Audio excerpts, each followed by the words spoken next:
ഒരിക്കൽ കൂടി ഇന്ന് പകലും വൈകിട്ടും ഈ ശുശ്രൂഷയ്ക്ക് എന്നെ ക്ഷണിച്ച കർത്താവിൻ്റെ ദാസൻ കൂട്ട് ദൈവദാസന്മാർ, ഈ സെക്ഷനിലെ എല്ലാ ബഹുമാന്യ കർത്തദാസന്മാർ, ദൈവമക്കൾ, ചുമതലപ്പെട്ടവർക്ക് ഒരിക്കൽ കൂടെ നന്ദി. ദൈവം എല്ലാവരെയും അനുഗ്രഹിക്കട്ടെ. പകല് അല്പസമയങ്ങളിൽ ദൈവവചനം ധ്യാനിപ്പാൻ അവസരം ദൈവം നമുക്ക് തന്നു. ഓരോ ശുശ്രൂഷയ്ക്കായിട്ട് ദൈവസന്നിധി നിൽക്കുമ്പോൾ ഒന്നുകൂടെ സമർപ്പിക്കാറുണ്ട്. വളരെ സന്തോഷമുണ്ട്. ദൈവത്തെ അധികമായിട്ട് മഹത്വപ്പെടുത്താറുണ്ട്. അതിന് പ്രധാനപ്പെട്ട ഒരു കാരണം, നമ്മളെക്കാളെന്ന് പറയുന്നതിൽ കുറച്ചുകൂടെ ഉചിതം, എന്നേക്കാൾ ജ്ഞാനമുള്ള, സൗന്ദര്യമുള്ള, കഴിവുള്ള, കരുത്തുള്ള ദൈവദൂതന്മാർ ഈ ശുശ്രൂഷ ചെയ്യുവാൻ ആഗ്രഹിച്ചു. ദൈവം കൊടുത്തില്ല. യാതൊരു യോഗ്യതയും കഴിവും സൗന്ദര്യവും കരുത്തുമില്ലാതിരുന്ന എനിക്ക് ഈ ശുശ്രൂഷ ചെയ്യുവാൻ ദൈവം ഭാഗ്യം നൽകി. അതിനാൽ അധികമായി ദൈവത്തെ മഹത്വപ്പെടുത്തും. രണ്ട്, എൻ്റെ എളിയ ജീവിതത്തോടുള്ള ബന്ധത്തിൽ ഈ ദൈവവചനം വായിക്കുകയും ധ്യാനിക്കുകയും അനേക ശ്രേഷ്ഠരായ ദൈവദാസന്മാരുടെ ശുശ്രൂഷ വചന ശുശ്രൂഷ കേൾക്കുമ്പോൾ എൻ്റെ എനിക്ക് അനുഭവപ്പെടാറുള്ളത് രണ്ട് കാര്യമാണ്. ഒന്ന്, നമുക്കൊന്നും അറിയത്തില്ലെന്ന് ബോധ്യപ്പെടുന്നു. എനിക്ക് ധാരാളം കർത്തദാസന്മാരും ബഹുമാന്യരെ അറിയാം. അവരുടെ വചന ശുശ്രൂഷ വളരെ ഡീപ്പായിട്ട് ദൈവവചനമൊക്കെ പഠിപ്പിക്കുകയും പറയുകയും ചെയ്യുമ്പോൾ എനിക്ക് എന്നാലും മനസ്സിലാകുന്നുണ്ട്, നമുക്കൊന്നും അറിയത്തില്ല. നമുക്കെന്ന് ഞാൻ പറയത്തില്ല, എനിക്ക് ഒന്നും അറിയത്തില്ല. രണ്ട്, കർത്താവിനോട് അധികമായ സ്നേഹമാണ്.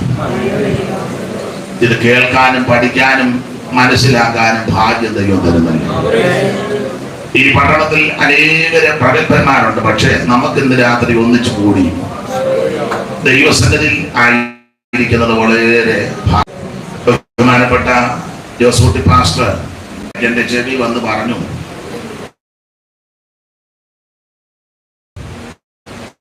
നീ ചിന്തിക്കും എന്ന് ചിന്ത ഉണ്ടാകരുത്.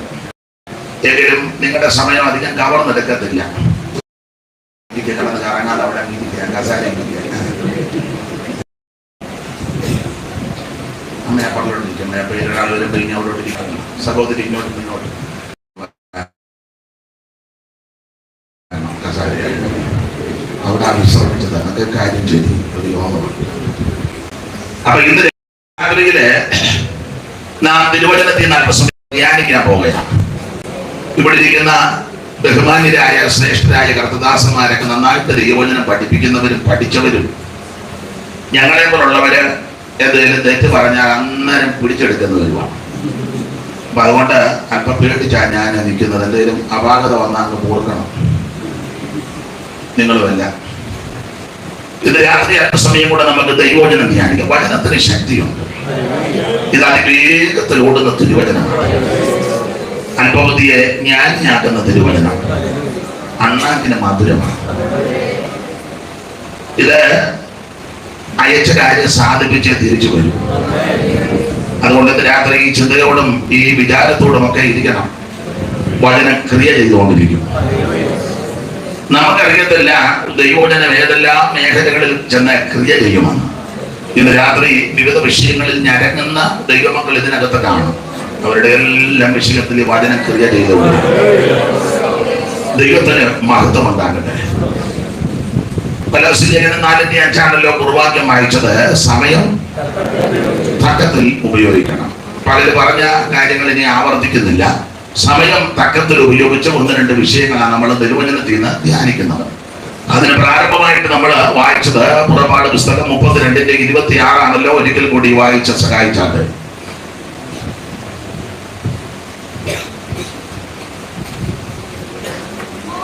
മോശ പാളയത്തിന്റെ വാതിക്കൽ നിന്നുകൊണ്ട് യഹോവയുടെ പക്ഷത്തിലുള്ളവൻ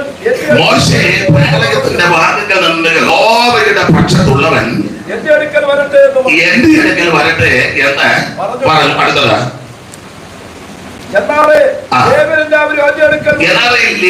എല്ലാവരും അവന്റെ അടുക്കൽ വന്നുകൂടി. അപ്പോൾ സമയം തക്കത്തിൽ ഉപയോഗിക്കുന്ന, ഞാൻ ഓർപ്പിച്ചല്ലോ, ആരാധിക്കാൻ അവസരം കിട്ടുമ്പോ ആരാധിച്ചോണം, പ്രാർത്ഥിക്കാൻ അവസരം കിട്ടുമ്പോ പ്രാർത്ഥിച്ചോണം, കൈയടിക്കാൻ ആരോഗ്യം ഉള്ളപ്പോ കൈയടിച്ച് ദൈവത്തെ മഹത്വപ്പെടുത്തണം, ശബ്ദമുള്ളപ്പോ ശബ്ദം ഉയർത്തി ദൈവത്തെ സ്തുതിക്കണം.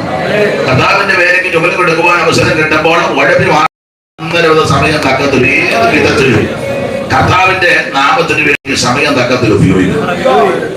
ഇവിടെ മോശയെ ചോദിക്കുകയാണ്, യഹോവയുടെ പക്ഷത്തുള്ളവൻ എന്റെ അടുക്കൽ വരട്ടെ. പശ്ചാത്തല ഭാഗം നമ്മൾ ചിന്തിച്ചു വരിക. എന്നാൽ ലേവ്യരെല്ലാരും കൂടെ അവന്റെ അടുക്കൽ വന്നു. ദൈവത്തിന് മഹത്വം.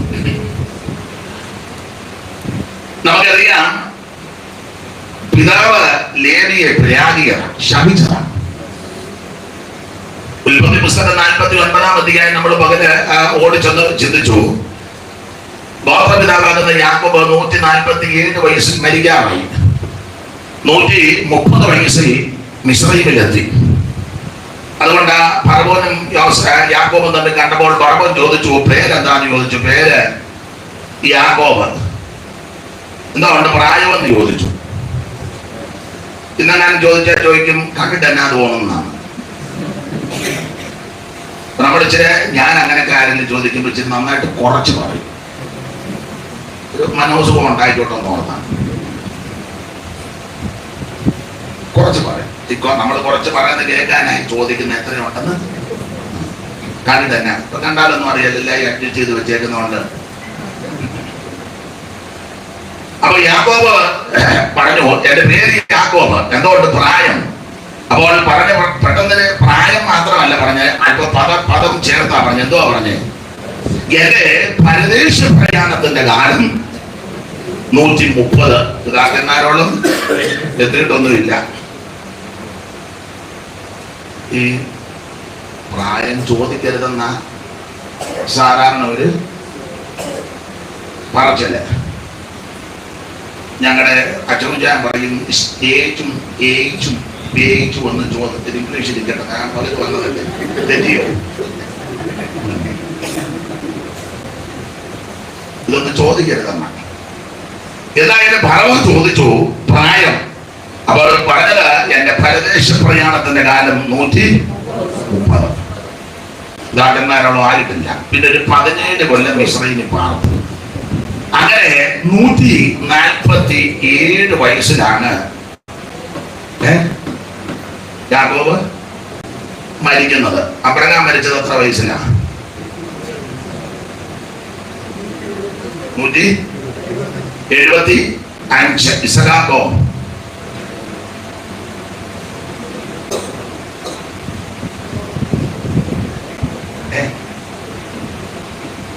ഇസഹാക്ക്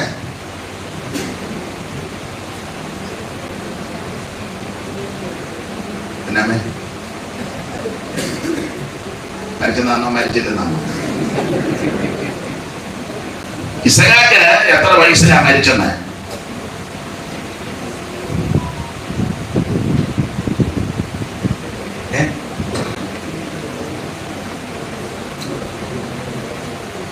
ചില കേൾവി കുറവുണ്ട്.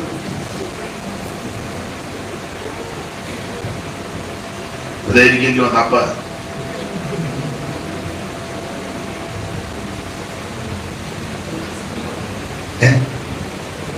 ആരോട് പറഞ്ഞത്?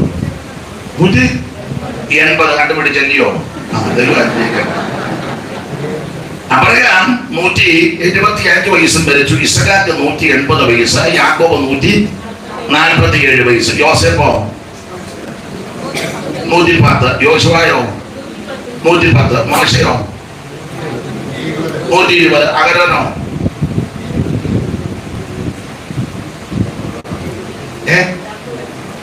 രണ്ടല്ല 3. അമ്മയിൽ ചില പ്രായം കുറയ്ക്കണമെന്നാണ് തോന്നുന്നത്. ദാവീദോ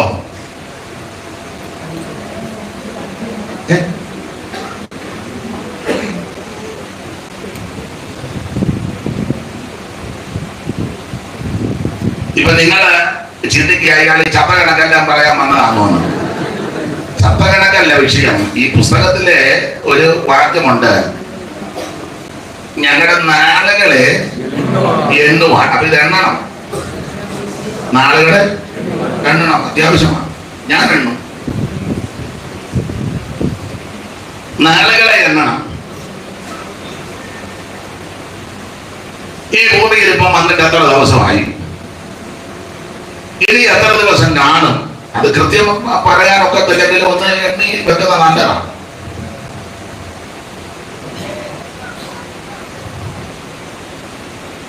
ഒരു സാധാരണ ഒരു കണക്ക് പറയാം, പഴഞ്ഞത് ഓടെ ഒരു കണക്ക്. 80 വയസ്സ് വരെ ഒരു മനുഷ്യൻ ഈ ഭൂമിയിൽ, അച്ഛന് 82 എത്ര അച്ഛൻ? അച്ഛൻ ഭാഗ്യവാനാണ്.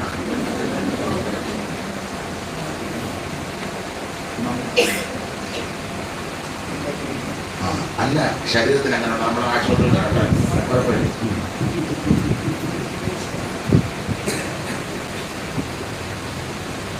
80 വയസ്സ് വരെ ഒരു മനുഷ്യൻ ഈ ഭൂമിയിൽ ജീവിച്ച 80 വർഷം എത്ര ദിവസം ജീവിക്കും?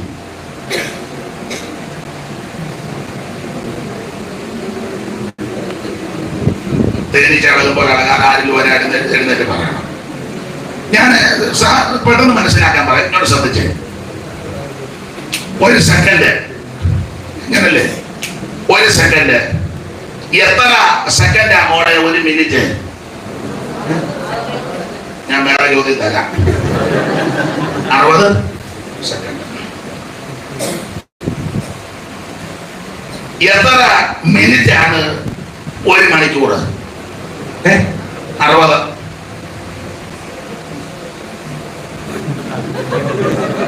അവനെ പേടിക്കുന്നുണ്ട്, അവനോട് ചോദിക്കാം. എത്ര മണിക്കൂറാണ് ഒരു ദിവസം? 24. വിടുക. എത്ര ദിവസമാണ് ഒരാഴ്ച? 7. നല്ല കണക്കാണ്. ദിവസത്തിന് അല്പം അന്തരം ഉണ്ടെങ്കിലും ഓടെ ഒരു കണക്ക്. എത്ര ആഴ്ചയാ ഒരു മാസം? 4. എത്ര മാസമാണ് ഒരു വർഷം?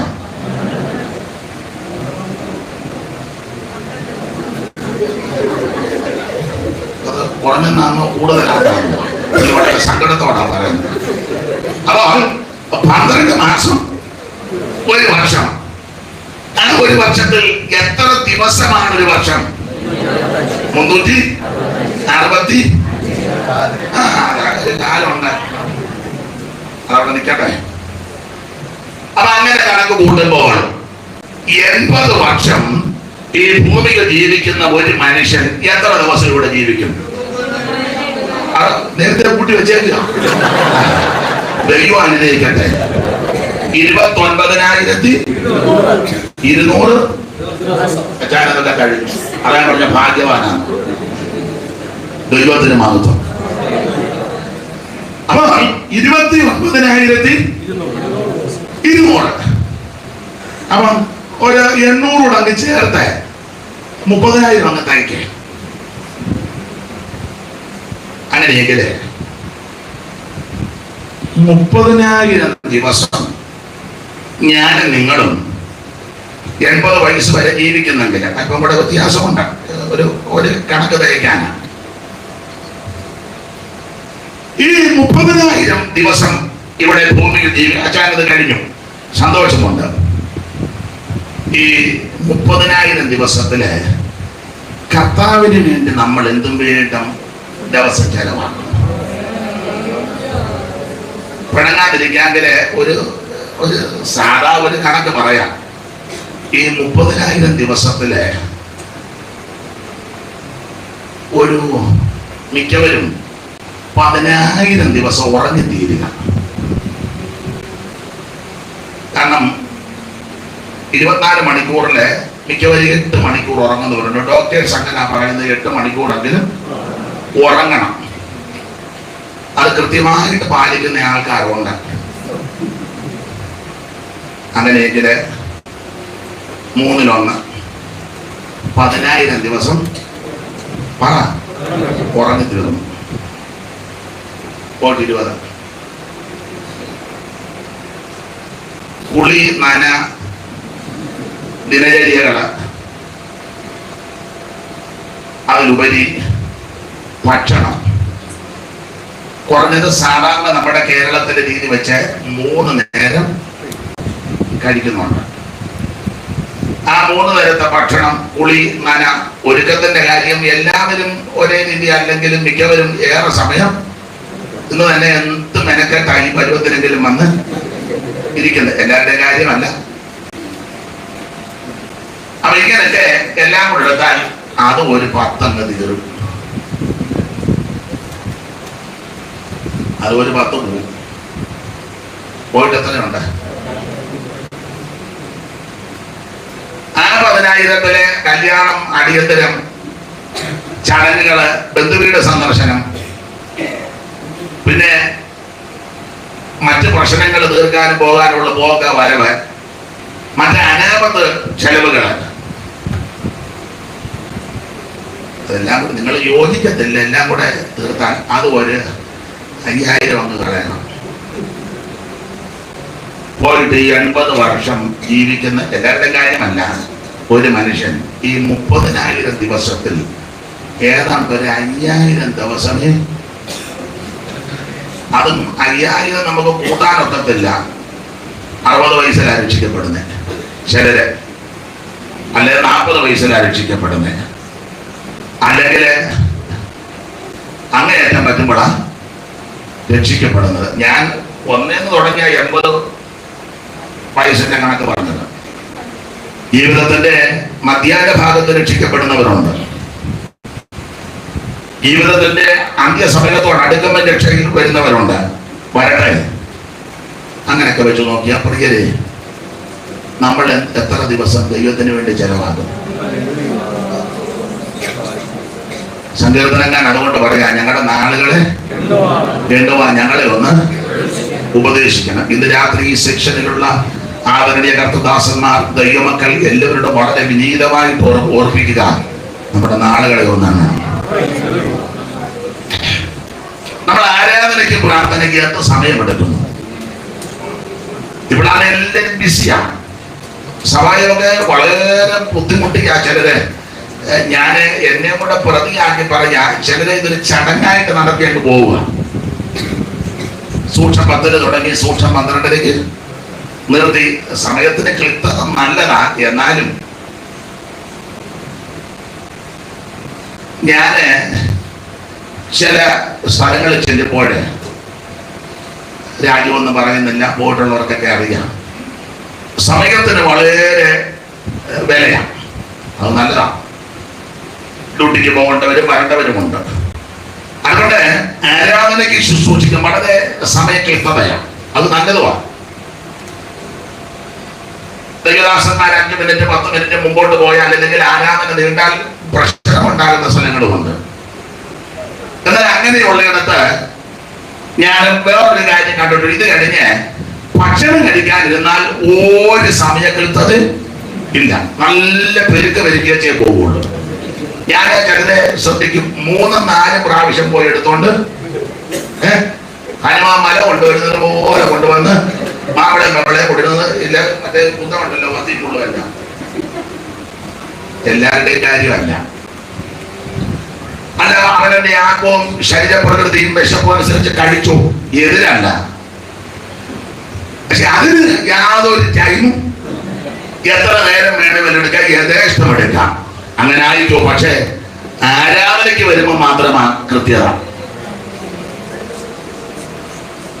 ഞങ്ങള് ചെല്ലുമ്പോഴൊക്കെ പറയും, സൂക്ഷ്മ 12 നിർത്തണം. സൂക്ഷ്മ 12 ഞാൻ നിർത്തുകയും ചെയ്യും. ആ പറയുന്ന സമയത്ത് നിർത്തും. അങ്ങനെ എനിക്കറിയാം. അത് പകൽ മനസ്സിലായല്ലോ, വൈകിട്ട് മനസ്സിലാകും. പക്ഷെ അവിടെ ഇത് കഴിഞ്ഞേച്ച് പറയുക, കൃത്യം 1 മണിക്കൂർ കൊണ്ട് അല്ലെ 1/2 മണിക്കൂർ കൊണ്ട് ഭക്ഷണം കഴിച്ചു പോകണമെന്ന് ഇന്ന് വരെ ആരും പറഞ്ഞിട്ടില്ല. പ്രിയരെ, ഈ ഭൗതിക ശരീരത്തിന് ആ വിധത്തിൽ നമ്മൾ സാഹചര്യം ഒരുക്കി കൊടുക്കുന്നെങ്കിൽ അകത്തെ മനുഷ്യന് എന്തും വേണ്ട അവസരം ഒരുക്കി കൊടുക്കണം. അതുകൊണ്ട് ഇന്ന് രാത്രി കടന്നു വന്ന് എല്ലാവരും തന്നെത്താനൊരു ശോധന ചെയ്യണം. നമ്മുടെ നാളുകളെ ഒന്നങ്ങണം. കർത്താവിന് വേണ്ടി എന്ത് ചെയ്തു, എത്ര ദിവസം പ്രവർത്തിച്ചു, എത്ര മണിക്കൂർ പ്രവർത്തിച്ചു, എന്തോ പ്രവർത്തിച്ചു, അവനവൻ തന്നെത്താൻ ശോധന ചെയ്ത് ഇന്ന് രാത്രി ഭക്തൻ പാടിയത് പോലെ ഞങ്ങളുടെ നാളുകളെ എണ്ണുവാൻ ഞങ്ങള് ആത്മാവിനെ കരുതിടാതെ അന്തമോർക്കാതെ, ആത്മാവിനെ കരുതിടാതെ അന്തമോർക്കാതെ, എവിടേക്കോ നിൻ യാത്ര ഇപ്പോൾ ഒടുവിലെന്താകും, എവിടേക്കോ നിൻ യാത്ര ഇപ്പോൾ ഒടുവിലെന്താകും. ആമേൻ. ഭൂലോകത്തെ കാലനീകം നമ്മള് തമ്മിൽ ഓർത്തു വരുമ്പോ സമയം പോകും. നമുക്ക് ഒടുവിലൊരു പാട്ട് പാടുമ്പോൾ ഒന്നിച്ചു ഭൂലോകത്തെ കാലനീകം വിലയുള്ള നിന്റെ ആത്മാവിനെ കരുതിടാൻ അന്തമെന്താകും, ആത്മാവിനെ കരുതിടാൻ അന്തമെന്താകും. ഇന്ന് രാത്രി നമ്മുടെ ആയുസ് എത്ര എന്നതിനെ അറിയിക്കണമെന്ന് പ്രാർത്ഥിക്കണം. നാടുകളെ ഒന്നങ്ങണം. ഞാൻ ഭാഗം അങ്ങെടുക്കുക. അബ്രഹാം 175 വയസ്സിൽ, ഇസ്ഹാക്ക് 180, യാക്കോബ് 147, യോസേഫ് 110, മോശ 120. ദാവീദിനെ പറ്റി പറയുന്നത് 70 വയസ്സുണ്ട്. കാരണം 30-ാം വയസ്സിൽ രാജാവായി 40 കൊല്ലം ഭരിച്ചു. അങ്ങനെയൊക്കെ ആ കണക്ക് പറയുന്നത് അവിടെ ഇരിക്കട്ടെ. അവൻ സ്തോത്രം. ഒരു സ്ത്രീയുടെ കണക്ക് മാത്രമേ മരിച്ചതിനെ പറ്റി പറഞ്ഞുള്ളൂ. സാറായി 127 വയസ്സ്. അപ്പൊ ഇതെല്ലാം നമ്മളെ ചിന്തിച്ച് നമ്മുടെ ജീവിതത്തെ ഒന്നുകൂടെ ക്രമപ്പെടുത്തി മുമ്പോട്ട് പോകണം. അതെ, അങ്ങനെ യാക്കോബ് 147 വയസ്സ് മരിക്കുമ്പോൾ തന്റെ തലമുറകളെ എല്ലാം വിളിച്ച് ഭാവികാലം സംബന്ധിച്ച് അവരോട് ദൂത് പറയുന്നതാണ് ഉൽപ്പത്തി പുസ്തകം 49:1 മുതൽ താഴോട്ട്. അങ്ങനെ ദൂത് പറഞ്ഞ കൂട്ടത്തിൽ ശിമയോനെ ലേവിയെ ശപിച്ചു. അതാണല്ലോ 5-ാം വാക്യം. ഒരിക്കൽ കൂടി വായിക്കാം. ശിമയോനെ ലേവിയെ സഹോദരന്മാർ അവരുടെ വാളുകൾ സാഹസത്തിന്റെ ആയുധങ്ങൾ, എന്നുള്ളവരെ അവരുടെ മന്ത്രത്തിൽ കൂടരുത്, മനമേ അവരുടെ യോഗത്തിന്. അപ്പോൾ ശിമയോനെ ലേവിയെ അവർ പ്രാഗി ശപിച്ചു. അതിന് കാരണമുണ്ടല്ലോ. നാം പുസ്തകത്തിൽ വായിക്കുന്നത് പെങ്ങൾ നാട് കാണാൻ പോയി. ആ നാട് കാണാനില്ല, ഒരു എന്തുവാ അതിന് പറയാൻ, എന്തുവാ അമ്മ അതിന് പറയുന്നത്, ശേഖേമിലെ അതിന് സൈമൺ സാർ കൊടുത്തിരിക്കുന്നത് ദീനാചരിതമാണ്. ചരിതമാണ്. അപ്പൊ സാർ അതിനകത്ത് ഒഴിവാക്കി കൊടുത്തിരിക്കുന്നത് കാഴ്ചകൾ കണ്ട് കണ്ട് ആഴ്ചകൾ നീളുമ്പോൾ വീഴ്ചകൾ വന്നിടും ദുഷ്പഥത്തിൽ. മനസ്സിലായിട്ടാണ്. കാഴ്ച ഇവിടെ നാട് കാണാൻ പോയതാണ്. അവിടെ പ്രത്യേക നടനം നൃത്തമുണ്ട്. അതിന് പോയതായി അവിടെ. ഇവിടെ ബന്ധുക്കോസായിരിക്കാം. നമ്മുടെ ശൈലി പറയുക പഴയ ബന്ധുക്കോസാണ്. എവരോട് ചോദിച്ചാൽ ഇവള് പറയും എന്റെ ഗ്രാൻഡ് ഫാദർ ആയി സ്റ്റാർട്ട് ചെയ്തെന്ന്. ആരാ? ദീനാണ്. കാരണം എവിടെ ഫാദർ? ജേക്കബ്, ജേക്കബിന്റെ അപ്പൻ ഐസക്, ഐസക്കിന്റെ അപ്പൻ ഏബ്രഹാം സാറ്. ഓ, നിങ്ങൾക്ക് മനസ്സിലാകുന്നില്ല. അപ്പൊ എവരോട് ചോദിച്ചു പറയാം എന്റെ ഗ്രാൻഡ് ഫാദറിന്റെ ഫാദറാണ്, അപ്പച്ചനാണ് ഇവിടുത്തെ. ഈ പത്തനാപുരത്തിൽ ആരംഭകാലത്ത് ഇറങ്ങിയ പലരെ പറ്റി കേട്ടിട്ടുണ്ട്. എങ്കിലും പെട്ടെന്ന് എന്റെ ഓർമ്മയിൽ വരുന്ന 3 പേരെ പറ്റി പറയാറുണ്ട്. ഒന്ന് പൊയ്കയിലെ ഉമ്മച്ചനപ്പച്ചനെ, പടകോട്ട പാപ്പിച്ചായനെ. വേറെ ആൾക്കാരുണ്ട്, കയറി ഉടക്കരുത്. തനിക്ക് അവരുടെ പേര് മാത്രം വായി വന്നോളൂന്നൊന്നും കയറി ചോദിക്കരുത്. മണക്കാല മൂപ്പൻ, ഇതൊക്കെ കേട്ടിട്ടുള്ളതാണ്. ഇപ്പൊ മൈക്ക് എന്റെ ഇരിക്കുന്നതുകൊണ്ടാണ് ഞാൻ പറഞ്ഞു. നിങ്ങളെ തന്ന വേറെ പേര് നിങ്ങൾ പറയും. അവരെ എല്ലാവരും ഓർത്ത് ദൈവത്തെ സ്തുതിക്കുന്നു അവരുടെ നല്ല പ്രവർത്തികൾക്കായി. അപ്പോ ഈ ദീനാമെ വിളിച്ച് ചോദിച്ചാൽ ഇവിടെ പറയും ഞങ്ങളായത് സ്റ്റാർട്ട് ചെയ്തെന്ന്. സ്റ്റാർട്ടിങ് അവിടെ നിന്നാ, പക്ഷെ ഇപ്പൊ ഫിനിഷിങ് എവിടെ പോയി നിൽക്കുക? മിണ്ടുന്നില്ല, ശരിയില്ല. ഇവിടെ അവിടുത്തെ നൃത്തം കാണാൻ പോയെന്ന് ആദ്യം ഒരിക്കല് സ്ത്രീകള് ആടയാഭരണങ്ങളൊക്കെ അണിഞ്ഞ് ഒരുങ്ങി ഒരു നടനവും നൃത്തവും ഒക്കെ ഉണ്ട്. ഇപ്പൊ അത് നമ്മുടെ പെന്തിക്കോസിലും വന്ന് ഭവിച്ചിട്ടുണ്ട്. അതിന് ഒരു ആത്മീയ പേരിട്ടിട്ടുണ്ട്, ആക്ഷൻ സോങ്. മനസ്സിലാകുന്നില്ലല്ലോ? അതെ, ഏതാണ്ട് അതിന്റെ ഒരു ചെറിയ വകഭേദമാണ്. അതവിടെ നിൽക്കട്ടെ, എന്നെ തുറച്ചൊന്നും നോക്കരുതേ. ശൂന്യങ്കാരി പറഞ്ഞ പോലെ എനിക്ക് ഇരുന്നറ പറ്റിയിരിക്കാനും ഞാൻ വെയിൽ കൊണ്ട് കടത്തിരിക്കാനും എന്നെ നിന്റെ നോട്ടം എന്റെ നിന്ന്.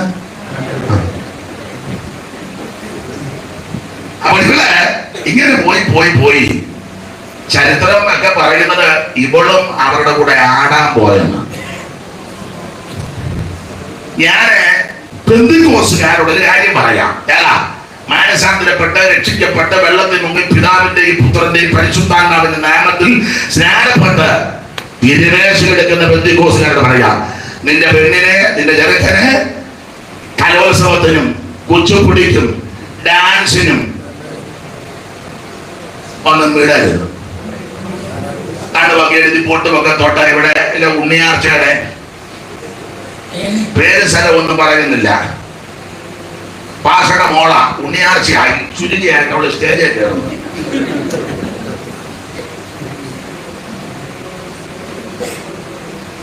ഇതൊന്നും ദൈവമക്കൾക്ക് ഭൂഷണമല്ല.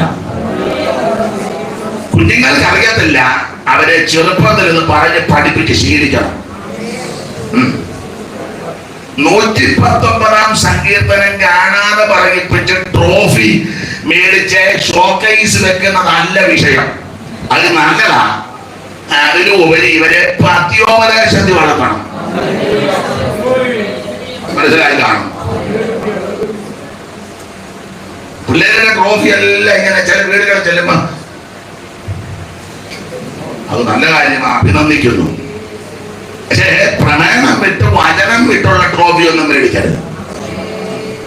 ദൈവമക്കൾ വളരെ സൂക്ഷിക്കണം. കുഞ്ഞിനെ അറിയത്തില്ല. അപ്പോൾ അത് ചെറുപ്പത്തിലെ അവരെ പറഞ്ഞ് പഠിപ്പിച്ച് ശീലിപ്പിച്ച് നന്നാക്കി കൊണ്ടുവരണം. ഞാൻ ആ ഭാഗമൊന്നും വിവരിക്കുന്നില്ല, പറയാൻ ഒത്തിരി ഉണ്ട്. ഇപ്പോഴത്തെ ആൾക്കാരുടെ രീതി പോക്കുമൊക്കെ പോട്ടെ. ഇപ്പൊ ഒത്തിരി ദീനാമ്മമാര് ആത്മീയ രംഗത്തുമുണ്ട്. ഞാൻ അടുത്ത കാലത്ത് ഒരു വിവാഹ ശുശ്രൂഷ, അത് വലിയ പ്രശ്നമായി. എനിക്ക് വലിയതൊന്നും വിഷയമല്ല. പണ്ട് ടി.വി. തോമസ് സാറിനെ അമ്മ പറഞ്ഞ പോലെ 6 കവിഞ്ഞൊടിക്കപ്പം പമ്പയാറ് നീന്തി കിടന്ന് എനിക്കാണോ കൈത്തോട് വിഷയം. എന്ത് കാര്യമാക്കാറില്ലെങ്കിൽ പറയും. ഒരു വിവാഹ ശുശ്രൂഷയ്ക്ക് ഞാനും ഉണ്ട്. പെന്തിക്കോസിലെ പ്രഗത്ഭന്മാരെല്ലാം സോട്ടും കൂട്ടുവിട്ട് നിരന്നിരിക്കുക. പാടാൻ വന്നൊരു പെങ്കച്ച് തലയെ തുണി പോലുമില്ല, ഒരെണ്ണം വേണ്ടിയില്ല. കാരണമുണ്ട്, പാടാൻ വന്ന പെങ്കൊച്ചിന്റെ പിടിപ്പുള്ള വീട്ടിലെയാ. എളിയുടെ തലയെ വാദം പോയിച്ചോളൂ.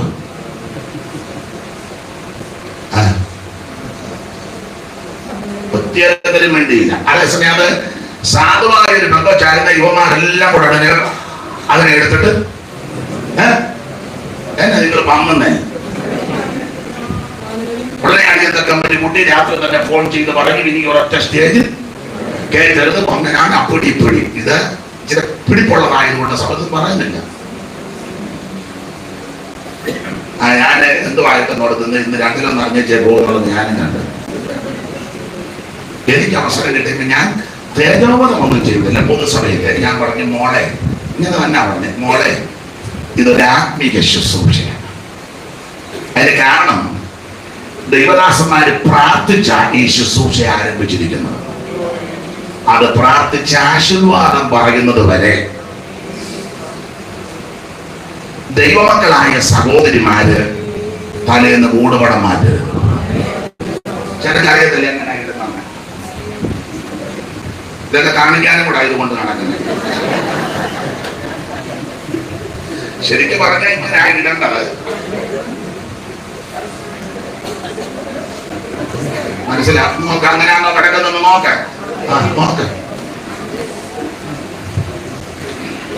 ഒരു കാര്യം ദൈവദാസൻ എന്നുള്ള നിലയിൽ പറയാം.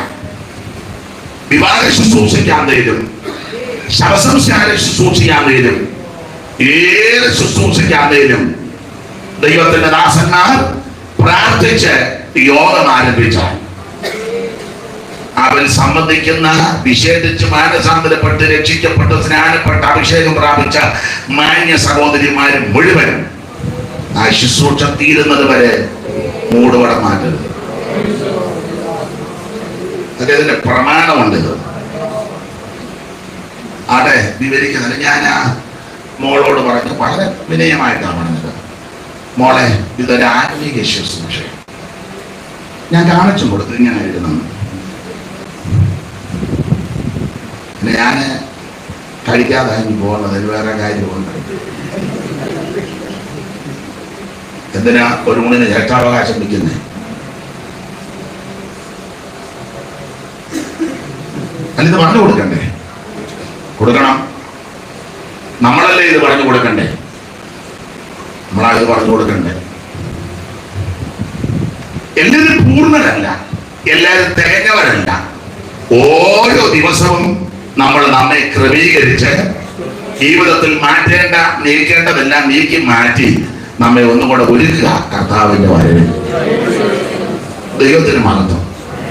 അപ്പൊ തീര ഇങ്ങനെ നാട് കാണാൻ പോയി ശേഖരനെ ഇഷ്ടപ്പെട്ടവളെ കൂട്ടിക്കൊണ്ട് വീട്ടിൽ പോയി കല്യാണം ആലോചിച്ച് ഉറപ്പിച്ച് അപ്പനെടുക്ക വന്ന് ആലോചന പറഞ്ഞു.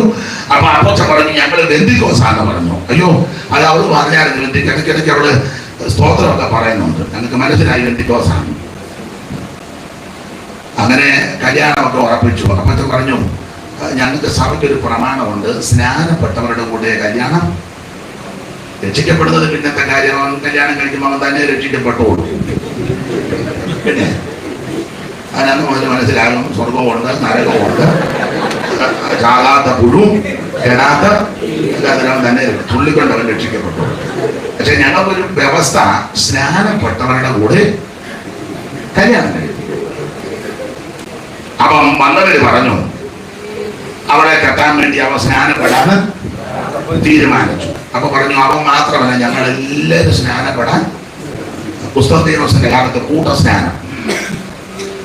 അങ്ങനെ അപ്പൻ അവരുമായിട്ട് ഒരു ഉടമ്പടി ചെയ്തു. പക്ഷേ അപ്പന്റെ അനുവാദമില്ലാതെ, അപ്പനോട് ആലോചന ചോദിക്കാതെ, അപ്പന്റെ ഇംഗിതം അറിയാതെ അപ്പനെ കവർ ചെയ്ത് ശിമയോനും ലേവിയും അവൻ വാളെടുത്ത് വേദനപ്പെട്ടിരിക്കുന്ന ശേഖരന്മാരെ മുഴുവൻ വെട്ടിക്കൊന്നു. ഈ വിഷയത്തിൽ യാക്കോബിന് വലിയ മനോദുഃഖമുണ്ടായി. യാക്കോബ് അവിടെ പറയുന്ന ഒരു പദമുണ്ട്, അവൻ ഈ കനാന്യരുടെയും പേഴ്സറുടെയും ഇടയിൽ നിങ്ങളെ നാറ്റിച്ചു വിഷമത്തിലാക്കി. അതിന്റെ 34ന്റെ 30 ഒന്ന് വായിച്ചേ.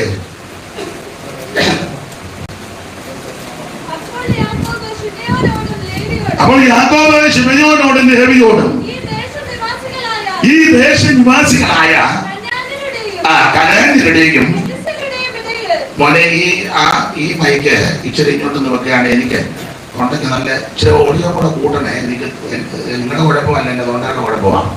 ദൈവത്തിന് മഹത്വം. പൊടിക്കൂടി ഇങ്ങോട്ട് വെച്ചു. ദൈവത്തിന് മഹത്വം. വായിച്ചേട്ടെ മോനെ, ഒന്നുകൂടെ വായിച്ചേ. അപ്പോൾ യാക്കോബ് ശിമയോനോടും ലേവിയോടും ഈ ദേശനിവാസികളായ കനാന്യരുടെയും പെരിസരുടെയും ഇടയിൽ നിങ്ങൾ എന്നെ നാറ്റിച്ച് അപ്പനെ നാറ്റിച്ച രണ്ടെണ്ണമാണ് ശിമയോനും ലേവിയും. പക്ഷെ ഈ വിഷയത്തിൽ ഇവരുടെ ക്രമീകരണം വരുത്താത്തത് കൊണ്ട് 147 വയസ്സിൽ യാക്കോബ് മരിക്കുന്ന സമയത്ത് ശിമയോനും ലേവിയും ത്യാഗി ശപിച്ചു. അതാണ് 49-ാം അധ്യായത്തിന്റെ 5 വായിക്കുന്നത്. ശിമയോനും ലേവിയും സഹോദരന്മാർ അവരുടെ വാളുകൾ സാഹസത്തിന്റെ ആയുധങ്ങൾ. എന്നുള്ളവയുടെ മന്ത്രണത്തെ കൂടരുത്, എൻ മനനെ അവരുടെ യോഗത്തിന് ചേരരുത്. എന്നാൽ ഇവരുടെ ഗ്രൂപ്പ് പൊളിക്കുമെന്ന് 7-ാം വാക്യം നമ്മൾ പകല് ചിന്തിച്ചത്, അതുകൊണ്ട് ആ ഭാഗത്തോട്ട് പോകുന്നില്ല. ചുരുക്കി പറഞ്ഞാൽ അവൻ ശിമയോനും ലേവിയും എന്ന് പറഞ്ഞ ശിമയോനും ലേവിയും യോഗം വെച്ചാൽ ഒറ്റ കുഞ്ഞുങ്ങൾ പോകരുത്. നമ്മുടെ യോഗത്തിന് അവരെ ആര് ഈ ദേശത്ത് ഒരു സുവിശേഷ യോഗം നടത്തുമ്പോൾ സഭാ സംഘടന വ്യത്യാസം കൂടാതെ എല്ലാവരും അതിൽ സംബന്ധിക്കുന്നതാണ് ദൈവത്തിന് ഹിതം. എന്നാൽ ചില ഇടങ്ങളിൽ കണ്ടുവരുന്ന ഒരു പ്രവണത, എല്ലായിടത്തും അല്ല, ഏതെങ്കിലും ഒരു സഭക്കാരൊരു സുവിശേഷം വെച്ചാൽ തൊട്ടടുത്ത സഭക്കാരുടെ ഉപവാസ പ്രാർത്ഥന വെക്കും. കാരണം ഇവിടുന്ന് 4 ഒരെണ്ണം അങ്ങോട്ട് വിശ്വാസികളും വീട്ടിലാവും. അതൊരു നല്ല പ്രവണതയാണോ എന്ന് താനൊന്ന് ശോധന ചെയ്യണം. സ്വാർത്ഥയോടൊക്കെ ആണെങ്കിലും ക്രിസ്തുവിനെ എന്തിയോ ഉയർത്തുന്നത്. അപ്പൊ ഏതെങ്കിലും വിധത്തിലൊക്കെ ആ യോഗത്തിന് നമ്മൾ പങ്കുകൊണ്ട് സഹകരിച്ച് യേശു ക്രിസ്തുവിന്റെ നാമത്തെ ഉയർത്തണം. ഇതൊക്കെ നല്ല നടപടിക്രമങ്ങൾ. അപ്പൊ യോഗം വെച്ചാൽ ഇവരാരും പോകത്തില്ല, ഇവരുടെ യോഗത്തിന് അവരെ വിളിക്കുന്നില്ല. ദീർഘനാളുകളായിട്ട് ഇങ്ങനത്തെ ഒരു അന്തരീക്ഷത്തിൽ പോവുക. ചരിത്രം പറയുന്നത് ലേവി ദൈവസന്നിധിയിൽ യഥാസ്ഥാനപ്പെട്ടു. ലേവി അന്ന് മുതൽ ഇങ്ങനെ പ്രാർത്ഥിക്കുന്നുണ്ട്, കർത്താവെ തെറ്റ് വന്നു, അപ്പനെ നാറ്റിച്ചു, എടുത്ത് യാടി, ക്ഷിപ്രകോപികളാണ്, ആത്മസംയമനമില്ല. അങ്ങനെയുള്ള ഒത്തിരി ആൾക്കാരുണ്ട്, ആത്മസംയമനമില്ലാത്ത മനുഷ്യര്, മതങ്ങളിൽ നടക്കുന്നത് പോലെ. ദൈവത്തിന് മഹത്വം, ആത്മസംയമനം വേണം. അതുകൊണ്ട് ഈ രൂപനോട് പറഞ്ഞ രൂപേനെ അവന് 49-ാം അധ്യായത്തിന്റെ 1 രൂപേനെ നീ എന്റെ യാതിയാണ്,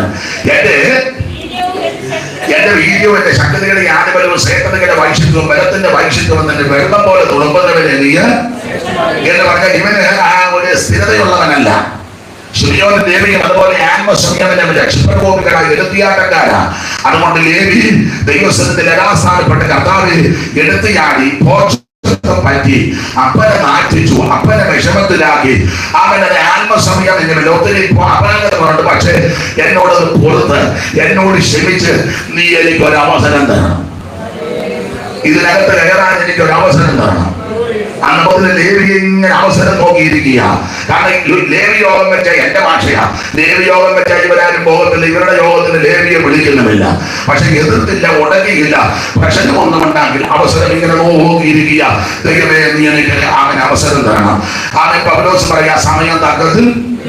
അങ്ങനെ അവസരം നോക്കിയിരുന്നപ്പോൾ കാളക്കുട്ടി ഉണ്ടാക്കി ഇവരെ നൃത്തവും ആരാധനയും ക്രമം കെട്ട് വഴിവിട്ടെന്ന 25-ാം വാക്യം വായിക്കുന്നത് മലയാളത്തിൽ ഞാനിപ്പോഴും പറയാറുണ്ട്. മലയാളത്തിൽ വായിക്കുന്നത് തെറ്റഞ്ഞ വായിച്ചേ 32-25.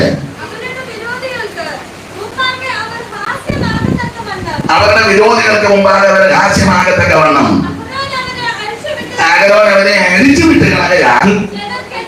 മലയാളത്തിൽ അഴിച്ചുവിട്ടെന്നും ഹാസ്യമായെന്നും കെട്ടടിച്ചെന്ന ശരിയായ ഭാഷാന്തരത്തിൽ കിടക്കുന്ന വിവസ്തവരായ നഗ്നരായി.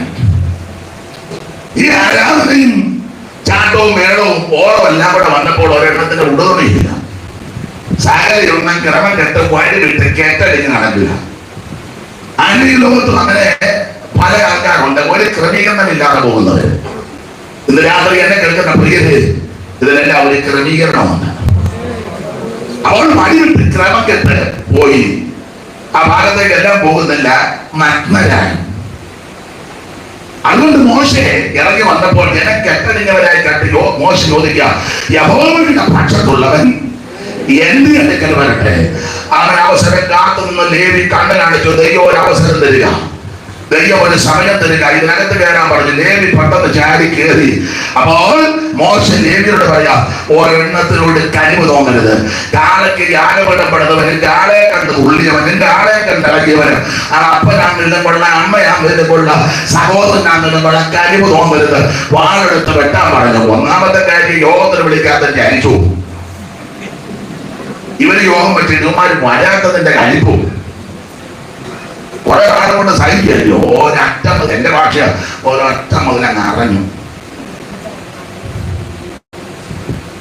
ഇതിനെ പറ്റി പഴയ നിയമത്തിന്റെ മധ്യസ്ഥനാകുന്ന മോശെ പ്രവചനാന്മാരിൽ പറഞ്ഞൊരു ഭാഗം നമുക്കറിയാം. 33-8 വായിച്ചേ. പഴയ നിയമത്തിന്റെ മധ്യസ്ഥനാകുന്ന മോശയെ ഈ വിഷയത്തെ പറ്റി പറഞ്ഞ ഭാഗം 33-8 വായിക്കേ. അല്ലമ്മേ, മോശ പറഞ്ഞത് ആവർത്തനം 33. അമ്മ ഉൽപ്പത്തിയാവായിരുന്നു തോന്നുന്നു. പുറപ്പാടാ, അതവിടെ പുറപ്പാട് നല്ലതാ, പക്ഷെ പുറപ്പാടിരിക്കട്ടെ. ആ ഉറക്കമായിരുന്നു മോളെ. ലേവിയെ കുറിച്ച് അവൻ പറഞ്ഞതാ, നിന്റെ തുമ്മിയും ഊരിയും നിൻ ഭക്തന്റെ പക്കലിരിക്കുന്നു. അടുത്തത്, നീ മസക്കിൽ വെച്ച് പരീക്ഷിക്കുകയും കരകരത്തിൽ പോരുകയും ചെയ്തവന്റെ പക്കൽ തന്നെ ഇരിക്കുന്നു. അടുത്ത വാക്യം, വെട്ടാൻ നിന്നപ്പോൾ അവന്റെ മനസ്സും സമർപ്പണവും രീതിയെ പറ്റി പറയുക. അവൻ അപ്പനെയും അമ്മയെയും കുറിച്ച്, ഞാൻ അവരെ ഈ സഭക്കകത്ത് കയറുമ്പോ അപ്പനും ഉപ്പാപ്പനും ഒന്നുമില്ല. പുൽപ്പിച്ച കയറുമ്പോ ഉപ്പാപ്പന, അപ്പന, അമ്മാച്ചന, അനന്തരവന, പെമ്പളന, കൊച്ചിങ്ങണ, മരുമകന, ഇതൊന്നും പുൽപ്പിച്ച് കയറും. അതൊക്കെ വീട്ടിൽ, അതൊക്കെ കുടുംബയോഗത്തിൽ. ഞാൻ എന്നെ കൂടെ പ്രതിയാക്കി പറയാം. ഇതിനകത്ത് നിൽക്കുമ്പോൾ, ഇവിടെ നിൽക്കുമ്പോൾ ആ ദൈവത്തിന്റെ ദാസന. പൗലോസ് റോമാലേഖനത്തിൽ പറയുന്നുണ്ടല്ലോ, വെറുതെ അല്ലല്ലോ വാദിക്കുന്നത്, വെറുതെ ഒന്നുമല്ല. അപ്പൊ ഈ വാഹനത്തെ പുൽപ്പിച്ച് കയറിയപ്പോൾ എന്റെ ഭാഷ ഞങ്ങൾ പറയാം, അവൻ അപ്പനെയും അമ്മയെയും കുറിച്ച്, ഞാനവനെ കണ്ടുമുട്ടിയെന്നല്ല, അതൊന്നും അവരുടെ വിഷയമല്ല. അടുത്തത്, സഹോദരന്മാരെ അവൻ ആദരിച്ചില്ല. പിന്നെ ആ സ്വന്തം മക്കളെന്ന് ഓർമ്മില്ല. പിന്നെ ഇങ്ങോട്ട് നിർത്തിക്കേ. ഇവിടെ കൂടുതലും അഭിഷിക്തദാസന്മാരുണ്ട്, ബഹുമാനിക്കുന്നു. എന്റെ സഹോദരന്മാരോട് പറയാം, ശുശ്രൂഷ നിൽക്കുമ്പോൾ ഇങ്ങനെ നിന്നു, അപ്പനെന്നും അമ്മയൊന്നും ഒന്നും നോക്കരുത് എന്ന് പറഞ്ഞാൽ അവിടെ തലതെറ്റി പൊട്ടിക്കണമെന്നല്ല പറഞ്ഞത്. വചനം പറയുമ്പോൾ, ഉപദേശം പറയുമ്പോൾ തീർത്ത് പറഞ്ഞു. സ്തോത്രം. ഞങ്ങള് അവിടെ കൂട്ടായ്മയില് നിങ്ങൾ യോജിക്കത്തില്ല എന്നെനിക്കറിയാം,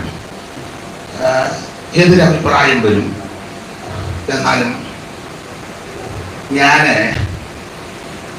വന്ന പശ്ചാത്തലവും വന്ന അന്തരീക്ഷവും പിന്നെ വേദപുസ്തകത്തിന്റെ ഉപദേശവും ബഹുമാനരായ അനേക ദൈവദാസന്മാരുടെ ശിക്ഷണവും എന്റെ ഗുരുക്കന്മാരും ഒക്കെ പല ആൾക്കാരാണ്. അപ്പൊ കണ്ടും കേട്ടും വചനത്തിനും ഒക്കെ പഠിച്ചതിന്റെ ഉപദേശത്തിന്റെ ഒക്കെ വെളിച്ചത്തിൽ അവിടെ തിരുവല്ലായിൽ ഒരു ചെറിയ സഭയുണ്ട്, പകൽ ഓർപ്പിച്ചല്ലോ. അവിടെ തിരുമേശ നടക്കുന്ന സമയത്ത് ഞാൻ പറയാറുണ്ട്, തീർത്ത് കാര്യം പറയും.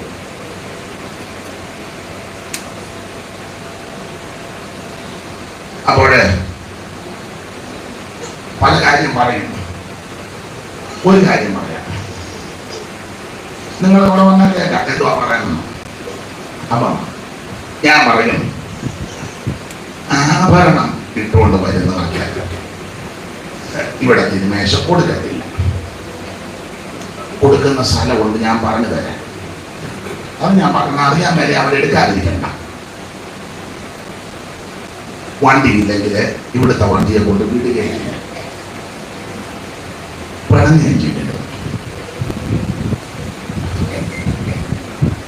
അല്പം കടത്തി പറയാം. നിങ്ങൾ ഞാൻ തുടക്കത്തിൽ പറഞ്ഞ എല്ലാവരും യോജിക്കത്തില്ല കേട്ടോ, കൂടെ കൊണ്ടാകും, എനിക്കറിയാം. വളരെ സാമ്പത്തികമായിട്ട് വളരെ മെച്ചപ്പെട്ട ചിലര് വന്നു. അപ്പം അങ്ങനെ തീർത്ത് പറഞ്ഞത് കൊണ്ട് അവര് അവിടെ നിന്ന് പോയി. ഒരാള് പേര് ഒന്നും പറയുന്നില്ല, എന്നോട് പറഞ്ഞു, ഉദ്ദേശിക്കുന്നത് പോലെ ഞാൻ ചെയ്തു തരാം എല്ലാം. ഇത് കാരണം ഞാൻ പറഞ്ഞാണ്ട് അവിടെ ചെന്നാക്കി സമയമൊക്കെ പറഞ്ഞു കൊടുത്ത് പണങ്ങരുത് ഇവിടെ. അപ്പൊ എല്ലാവരും നമുക്ക് എതിരാ, അതറിയാം. അങ്ങനെ ഇരുന്നോട്ടെ. ഞാനും നിങ്ങളും ഈ ദൈവപ്രമാണത്തിന് വേണ്ടി ലേവി നിന്നതുപോലെ, അല്ല ലേവി അപ്പനെന്നോ അമ്മയോന്നൊന്നും ഓർത്തില്ല. സ്വന്തം സഹോദരന്മാരെന്നും ഓർത്തില്ല. സ്വന്തം മക്കളെന്നും ഈ ഉപദേശം പറയുമ്പോൾ, പ്രമാണം പറയുമ്പോൾ കുടുംബക്കാരും ചാർച്ചക്കാരും മക്കളും ഒന്നും വിഷയമല്ല. ഒരു കാര്യം കൂടെ കേട്ട് പറയാൻ ഇഷ്ടപ്പെടുകയില്ല പലർക്കും. സഭയിലെ ഒരു സാധാരണ വ്യക്തി, പേരൊന്നും ഞാൻ പറയത്തില്ല, ഒരു പെൺകുട്ടിയും ചെറുക്കനും തമ്മിൽ അടുപ്പമായി. അത് വലിയ പ്രശ്നമായി. സഭാ കമ്മിറ്റി കൊണ്ടുവന്നു, ചർച്ച ചെയ്തു, വിശദീകരിച്ചു, അവരുടെ വീട്ടുകാരെ വിളിച്ചു, സാക്ഷി മുടക്കി, തിരുമേശയിൽ ഒഴിഞ്ഞിരിക്കണം, അവർക്ക് പിന്നെ പോകണമില്ല എന്നതുകൊണ്ട് അവര്. അപ്പൊ തന്നെ ഈ കമ്മിറ്റി കൂടിയ ആളിന്റെ മകൻ 3 കെട്ടി.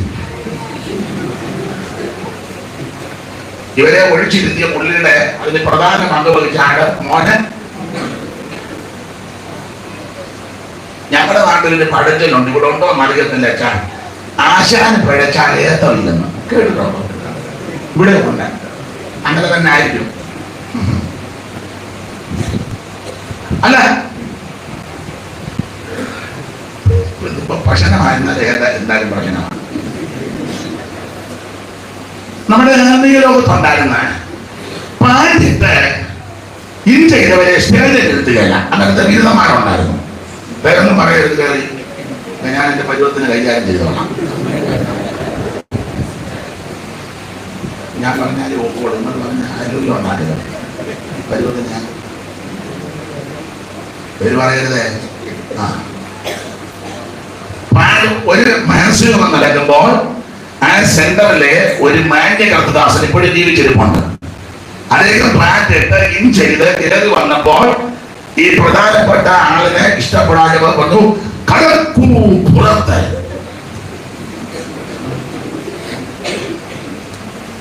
അപ്പൊ കാര്യം പറഞ്ഞു, ഇൻ ചെയ്തത് മൂപ്പരേക്ക് ഇഷ്ടപ്പെട്ടില്ല.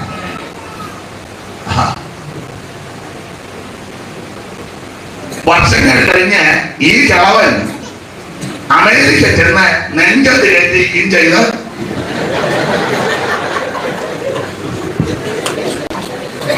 ഞാൻ തമാശ പറഞ്ഞതല്ല. എടാ, പ്രമേയ ഉപദേശം പറയുന്ന നീ ഇവിടെ ഇത് പറയണം, അവിടെ അത് പറയണം. ഞങ്ങളുടെ നാട്ടിൽ ഒരു പടത്തിൽ വീണ്ടും വന്ന് പറയുക, സായിപ്പിനെ കാണുമ്പം ഇവിടെ ഉണ്ടല്ലോ. ഉപദേശം പറയുന്നത് ഈ പത്തനാപുരത്ത് ഇത് പറയണം, അമേരിക്കയിൽ ഇത് പറയണം. സ്തോത്രം. പുനലൂരും മുളക്കൊടിയിലും തിരുവല്ലായിലും കുമ്പനാട്ടും ഇത് പറയണം. കാനഡയിലും ഓസ്ട്രേലിയയിലും അമേരിക്ക ചെല്ലുമ്പോൾ ഇത് പറയണം.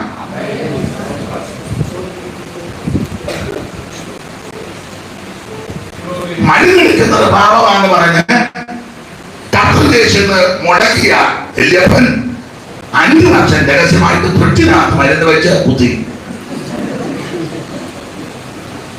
പേര് പറയരുതേ.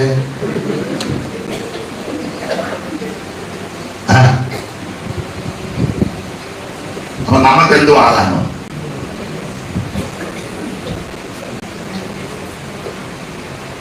ഇവിടെ ആവരണം വിടുന്നവർക്ക് കർത്തൃദേശ കൊടുക്കാത്ത അമേരിക്ക ചെന്ന സായിപ്പന്മാരാമേ തോടായി ഗുണതുമല്ല തൂക്കി ആട്ടിക്കൊണ്ടിരിക്കുമ്പോഴും നിങ്ങളുടെ ശരി പക്ഷം തിന്നുമ്പോൾ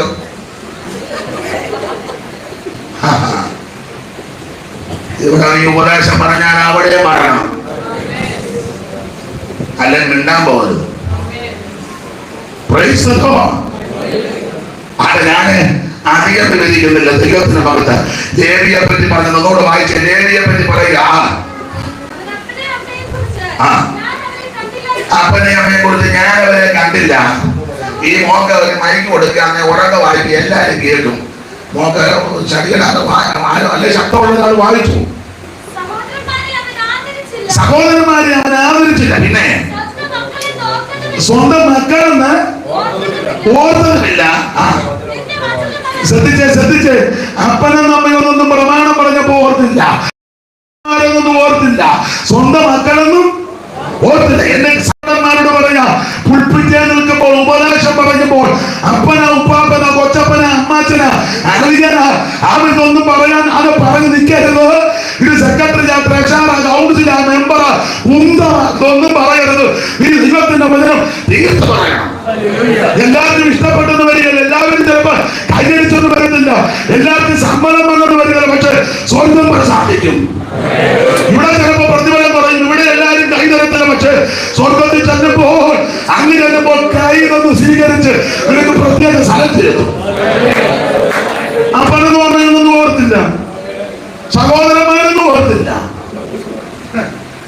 അവൻ എന്തുവാ അടുത്ത വാക്യമാ? നിന്റെ വചനം അവർ പ്രമാണിച്ചു. പിന്നെ നിയമം കാത്തു. വചനം പ്രമാണിച്ചു, നിയമം.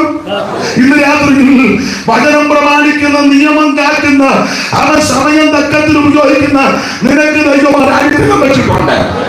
എന്തുപോലെ വരുന്നത് അടുത്ത വാക്യമായില്ലേ?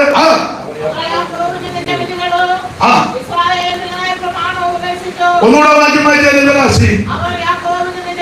അവർ യാക്കോബിന് നിന്റെ വിധികളും. പിന്നെ ഇങ്ങോട്ട് നോക്കിയാൽ അമ്മയെ നിർത്തണേ, ബാക്കി പിന്നെ വായിച്ചെന്ന് പറയുമ്പോ അവർ ഇസ്രായേലിന് നിന്റെ ചട്ടവും ന്യായപ്രമാണവും ഉപദേശിക്കും. 49-ാമത്തെ ആയത്തിന്റെ 5-ാമത്തെ വാക്യത്തിൽ അപ്പച്ചൻ പോകാൻ നിർത്തി പ്രാഗിയച്ചാ പോകുന്നത്. ഇവന്റെ യോഗത്തിന് ചേരരുത്, ഇവന്റെ കൂട്ടായ്മയ്ക്ക് പോകരുത്. എന്നാൽ ആ ശാപത്തെ ദൈവം അനുഗ്രഹമാക്കി തീർത്തു. സമയം തക്കത്തിൽ ഉപയോഗിച്ചത് കൊണ്ട് 34-ാമത്തെ ആയത്തിന്റെ 30-ൽ അപ്പനെ നാറ്റിച്ചെന്നാണ് എഴുതിയത്. പക്ഷെ ഇവൻ സമയം തക്കത്തിൽ ഉപയോഗിച്ചപ്പോൾ ആ നാറ്റത്തെ ദൈവം സുഗന്ധമാക്കി. ഇന്ന് രാത്രിയിൽ എന്റെ സഹോദരന്മാരോടും ദൈവമക്കളോടും ഓർപ്പിക്കട്ടെ, സമയം തക്കത്തിൽ ഉപയോഗിച്ചാൽ നാറ്റത്തെ സുഗന്ധമാക്കി ദൈവം തീർക്കും. നിന്നെ അടുപ്പിക്കത്തില്ല, കേട്ടത്തില്ല, ഇരുത്തത്തില്ലെന്ന് പറഞ്ഞവരുടെ നടുവിൽ ദൈവത്തിന്റെ മാനിക്കും. സൂത്രവിദ്യ ഒന്നും മറക്കണ്ട, സൂത്രവിദ്യ ഒന്നും മറക്കണ്ട, തന്ത്രങ്ങളൊന്നും മടിക്കണ്ട. ദൈവസന്നിധിയിൽ അനുദപിച്ച് സമയം തക്കത്തിൽ ഉപയോഗിച്ച് ദൈവം വായി തുറക്കും. ഇവന്റെ യോഗത്തിന് നമ്മുടെ യോഗത്തിന് വിളിക്കരുതെന്ന് പറഞ്ഞപ്പോ എല്ലാരും ഓർത്ത് ഇതോടെ തീർന്നെന്ന് അവൻ മുട്ടാൽ നിന്ന് പ്രാർത്ഥിച്ചു. വർഷങ്ങൾ കഴിഞ്ഞപ്പോ മോശയെ കൊണ്ട് ദൈവം പറഞ്ഞിരിക്കുക, പിന്നെ 11 ഗോത്രക്കാരും ലേവിയുടെ അടുക്ക ചെല്ലാൻ പറഞ്ഞു. അവൻ നിങ്ങളെ ഉപദേശിച്ചു.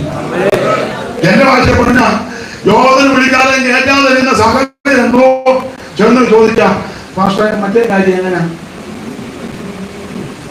അവിടെ നല്ല ഉപദേശം കൊടുക്കണ്ടേ? പുരോഹിതൻ സൈന്യങ്ങളുടെ അവിടെ ദൂതനായാൽ അവന്റെ അകലം പരിജ്ഞാനം കൂട്ടി വെക്കുന്നത് ഉപദേശം അവനോട്. ഇപ്പൊ ലേവിയാ ഉപദേശിക്കുന്നത്. യോഗത്തിന് കയറ്റരുതെന്ന് പറഞ്ഞാ, അവന്റെ യോഗത്തിന് പോകരുതെന്ന് പറഞ്ഞാ, ആ ശാപത്തെ അനുഗ്രഹമാക്കി. മാത്രമാണ് അടുത്ത വാക്യം വായിച്ചാൽ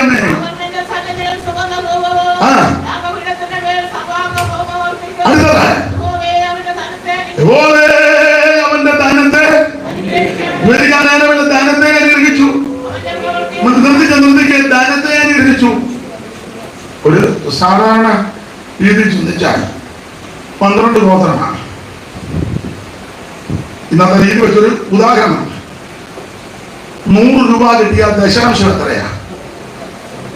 അതുപോലെ പുതിയ നിയമത്തിൽ ദശാംശമല്ല ഓഹരിയ അവിടെ ഇരിക്കത്തിന് അത് പറഞ്ഞ് നെഞ്ചിനൊന്നും ഉണ്ടാകില്ല.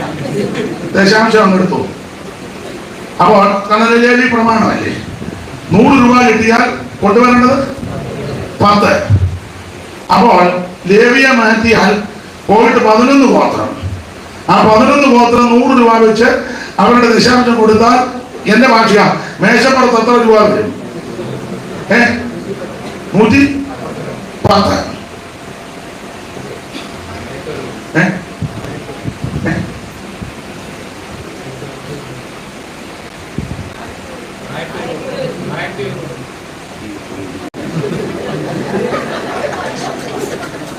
രൂപയ്ക്ക് 10 രൂപ ദശാംശം. അങ്ങനെ 1000 അങ്ങനെ ആ ദശാംശം കൊടുക്കുന്ന സമയം എനിക്ക് വന്നു. നല്ല സമയമല്ല. 110.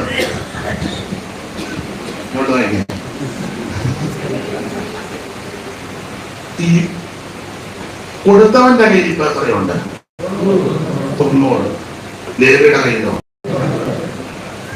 മോശ പറഞ്ഞ അവന്റെ ധനത്തെ അനുഗ്രഹിച്ച്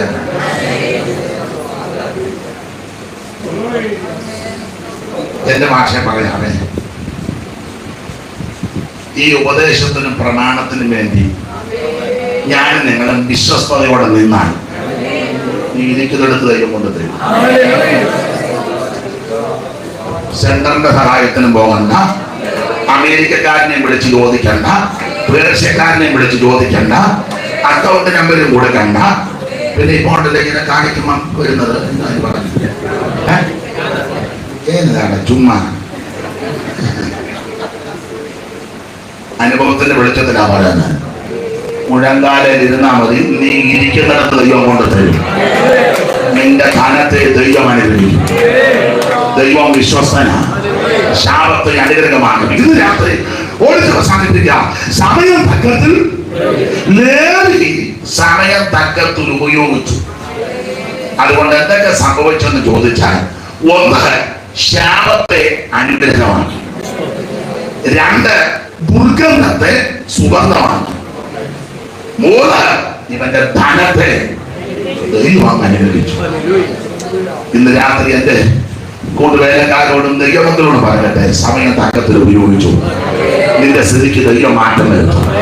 നിന്റെ ഞെരുക്കത്തെ ദൈവം മാറ്റി തരും. നിന്റെ ശാപത്തെ ഇന്ന് രാത്രി അനുഗ്രഹമാക്കി തീർക്കും. ദുർഗന്ധത്തെ ഇന്ന് രാത്രി ദൈവം സുഗന്ധമാക്കി തീർക്കും. നിന്നെ നിന്ദിച്ച് പരിഹസിച്ചവരാണെങ്കിൽ ദൈവം നിന്നെ ഉയർത്തും. നമ്മളെ പകയ്ക്കുന്നവർ കണ്ട് രക്ഷിക്കേണ്ടത് ദൈവം നന്മയ്ക്ക് അടയാളം നൽകും. ഇന്ന് രാത്രി വിശ്വസിച്ച് സ്തോത്രം ചെയ്യുക. ഈ രാത്രി വന്നത് വൃഥാവല്ല, നഷ്ടമല്ല. നിന്റെ കെടുതികളെ ഇന്ന് രാത്രി ദൈവം മാറ്റുന്ന രാത്രിയാ. ഈ രാത്രി അനുഗ്രഹത്തിന്റെ മാരി ദൈവം ചൊല്ലിയുണ്ട്.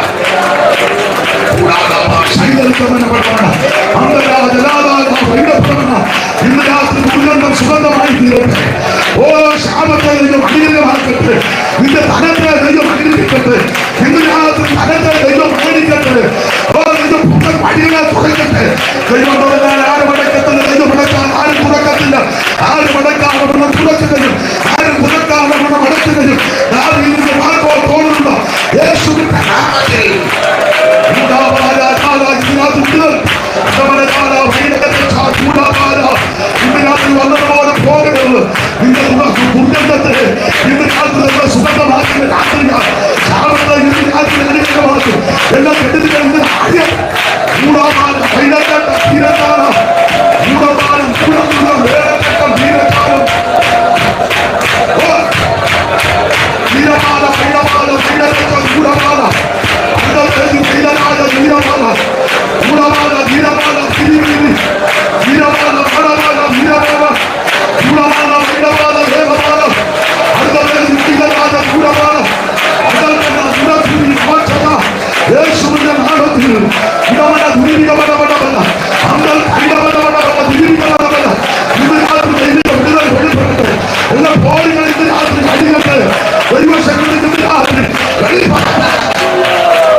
നിൽക്കത്തക്ക വിധത്തിൽ വൈരി അതിന്റെ അണിയറകളിലും വൈതരണികൾ ഒരുക്കി. പത്രത്തിൽ ഫോട്ടോ പോലും വന്ന് ആ വിധത്തിൽ വിലാപപ്പന്തല് മാത്രമല്ല അവൻ അലമുറയും നിലവിളിയും ഉയർത്തുവാൻ വൈരി നിനക്കെതിരെ പണിയിരുന്നു. എന്നാൽ പ്രാർത്ഥനയുടെ ആമേനയുടെ ആ ജാഗരണത്തിന്റെ പിൻബലം നിനക്കുണ്ട്. ഇന്ന് രാത്രി വീണ്ടും അത് മനസ്സിലാക്കി ഞാൻ ഉദ്ദേശിക്കുന്ന അളവിൽ മുൻപോട്ട് വരുവാൻ ദൈവാത്മാവ് ദൂരെ പറയുകയാണ്. ആള് മാറിയവനെ പോലെ പ്രകൃതി മാറ്റി പ്രകൃതം മാറ്റി ആദരിക്കുവാൻ ഇന്ന് രാത്രി വിശ്വസ്തനെന്ന് ആത്മാവ് ദൂരെ പറയുകയാണ്. പേര് പറഞ്ഞ് പ്രാർത്ഥിക്കുന്ന വ്യക്തികളുമായി ഒന്നിച്ചൊരു കൂട്ടായ്മയിൽ ആരാധനയിൽ ഇരിക്കുമെന്ന് ഇന്ന് രാത്രി ദൈവാത്മാവ് ദൂരെ പറയുകയാണ്. എന്റെ ജനം ബലപ്പെടുക, എന്റെ കെടുതികളെ വിശ്വാസിക്കുന്നു, അതിൽ തള്ളി തിറയിടുവാൻ, അത് മുട്ടിന് വേദനയാക്കി അസ്ഥി പോലും ഒളിപ്പിച്ച് അഡ്മിറ്റ് ആക്കുവാൻ ഓർക്കുന്ന ദുഃഖശക്തി ഉണ്ടെന്ന് ആത്മാവ് ഇന്ന് രാത്രി ദൂരെ പറയുകയാണ്. രാവിലെ എഴുന്നേൽക്കുവാൻ കഴിയാതെ കാല് കുത്തി തറയിൽ പോലും നടക്കാതിരിക്കത്തക്ക വിധത്തിൽ ശത്രു തന്ത്രങ്ങൾ മെനയുമ്പോൾ ആത്മശക്തിയോടെ ആത്മബലത്തോടെ മുന്നേറുവാൻ ഇന്ന് രാത്രി ദൈവാത്മാവ് ദൂരെ പറയുകയാണ്. പക്ഷി പറക്കുന്നത് പോലെ ആത്മാവിൽ പറന്ന് ആരാധിക്കുവാൻ ഇന്ന് രാത്രി ദൈവാത്മാവിന്റെ ജനത്തോട് ദൂരെ പറയുകയാണ്. എതിരുകളും പ്രതികൂലങ്ങളെ അനുകൂലമാക്കി ഞാൻ പുത്തൻ വഴികളെ തുറക്കാൻ പോവുകയാണ്. പരീക്ഷ അങ്ങോട്ട് കേൾക്കത്തില്ല, പേനയും പേപ്പറും എടുപ്പിക്കത്തില്ല എന്ന് വാദിക്കുന്ന ശക്തി നിരക്കെതിരെയുമുണ്ട്. അതിന്റെ പോയികളിലേക്ക് സ്പർശിക്കുന്നു. ഇന്ന് രാത്രി ദൈവാത്മാവിന്റെ വിടുതൽ വിളിപ്പനത്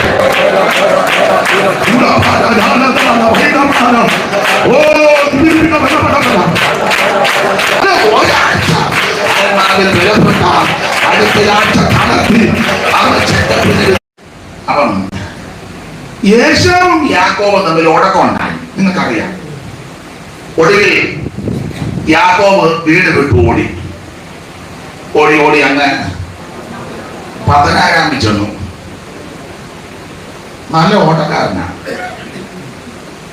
അവിടെ ചെന്ന് ഇടയ്ക്കൊരു സ്ഥലത്ത് കിടന്നുണങ്ങി. അതൊക്കെ അറിയാമല്ലോ. അങ്ങ് ചെന്ന് പുള്ളി കിണത്തിങ്കരല്ല അവിടെ പന്നി നിൽക്കുക. എന്നിട്ട് അവിടെ ചില പ്രശ്നമുണ്ട്. പുള്ളി ഏത് കേസ് കൊടുക്കുന്നയാളാണ്. കേസ് കൈകാര്യം ചെയ്തു. പെൺപിള്ളേര് വീട്ടിൽ ചെന്ന് പറഞ്ഞു, അപ്പച്ചാ ഒരു പാസ്റ്റാന്ന് തോന്നുന്നു, പഞ്ചായത്ത് മറിന്റെ അവിടെ. അപ്പം ചോദിച്ചു, പുള്ളി ആരാ? പരസ്യോഗത്തിന്റെ ആളാണ്. അപ്പച്ചൻ പറഞ്ഞ് വിളിച്ചുകൊണ്ട് വരാൻ മേലാണ്. ഓ, അത് KG ആണോ IPC ആണോന്ന് അറിയാതെ കൊണ്ടുവന്നിട്ട് സമയം കൊടുത്തില്ലെങ്കിൽ അപ്പച്ചൻ പറഞ്ഞ് ഞാനൊന്ന് പോയി നോക്കട്ടെ. അപ്പച്ചൻ വന്നപ്പം ആള് ഉഷാറായി. അന്നാലും ഒരു ഉമ്മ കൊടുത്തു. പിന്നെ അവിടെ മുതൽ അങ്ങ് ഉമ്മയായിരുന്നു.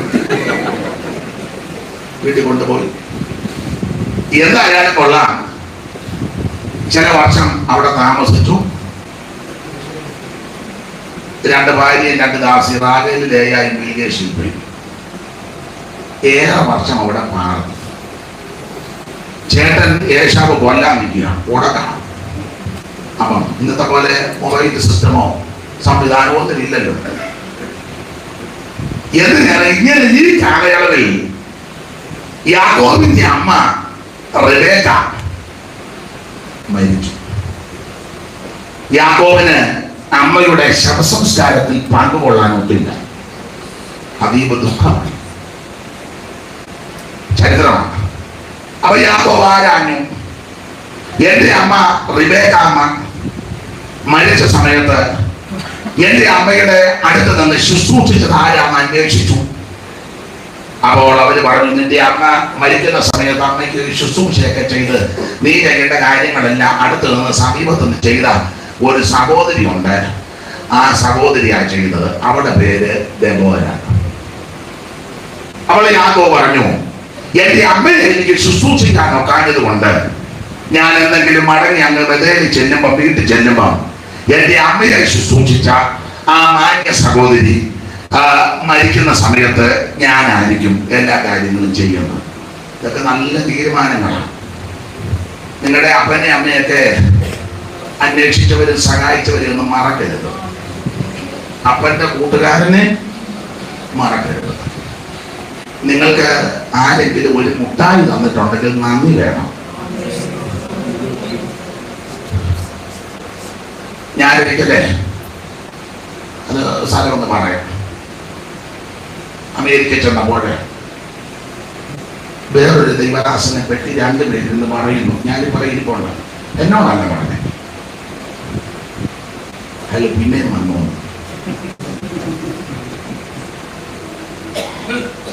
ഞാനൊന്നും വേണ്ടി കേട്ടു. പിന്നെ വേറെ കുറെ കാര്യമൊക്കെ പറഞ്ഞു. അതൊന്നും ഇപ്പൊ പൊതുവെ പറയുന്നില്ല. വൈകിട്ട് ശുശ്രൂഷയ്ക്ക് ഞാൻ എഴുന്നേറ്റ് ദൈവവചനം പ്രസംഗിച്ച് വന്ന വഴിക്ക് ഒരു ചാല് കിട്ടി പറയാൻ. വന്ന വഴി കിട്ടിയതാ. പറഞ്ഞവനുമുണ്ട്. ഞാൻ ചോദിച്ചു അവനോട്, അല്ലെങ്കിലും പൊതുവിൽ നീ എങ്ങനെ അമേരിക്ക വന്നു? അവൻ പറയോ വന്ന ചരിത്രം. ഞാൻ പറഞ്ഞു, ഞാൻ തന്നെ പറഞ്ഞു, നീ അവളെ കെട്ടിയത് കൊണ്ട് മുമ്പേ ഗമിച്ചതിന്റെ ഗോവ് തന്നെ നീയും വന്നു. അവൾ അങ്ങനെ വന്നു. അവൾ വന്നത് അവിടെ ചേടുത്തി വന്നപ്പം കൊണ്ടുവന്നു.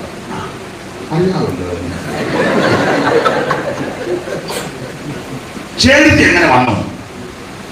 ചേടുത്തി അപ്പനും അമ്മയും ഇവിടെ അതിന് മുമ്പ് വന്ന് അങ്ങനെ വന്നതാ. ഇതൊക്കെ എന്നെ പ്രായമല്ലോ. അപ്പനും അമ്മയും എങ്ങനെ ഇവിടെ വന്നു? അത് ആ തള്ളയുടെ അനിയത്തി നേഴ്സിംഗ് പഠിക്കാൻ നോർത്ത് ഇന്ത്യയിൽ പോയി പഠിച്ച് അവിടെ കൂട്ടുകാരി ന്യൂയോർക്ക് വന്ന് ചരിത്രമൊക്കെ എനിക്കറിയാം. അതുകൊണ്ടാണ് കൂട്ടുകാരി വന്നപ്പോ അവള് ഒരു ലെറ്റർ ഒപ്പിച്ചു കൊടുത്ത് എവളവിടെ വന്ന് പമ്മി. നിങ്ങൾക്ക് മനസ്സിലാകുന്നില്ലല്ലേ? ആ കൂട്ടുകാരി എങ്ങനെ വന്നു? അതിപ്പോ പൊതുവെ പറയുന്നു. ഓരോരുത്തരും വന്ന വഴികട.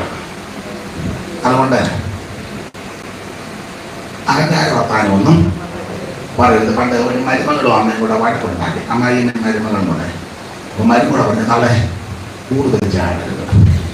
നിങ്ങൾ 20 കൊല്ലം മുമ്പ് ഇവിടെ വന്നു, ഞാൻ കഴിഞ്ഞ ആഴ്ച വന്നു. നമുക്കൊരു ധാരണയിൽ പോകണം.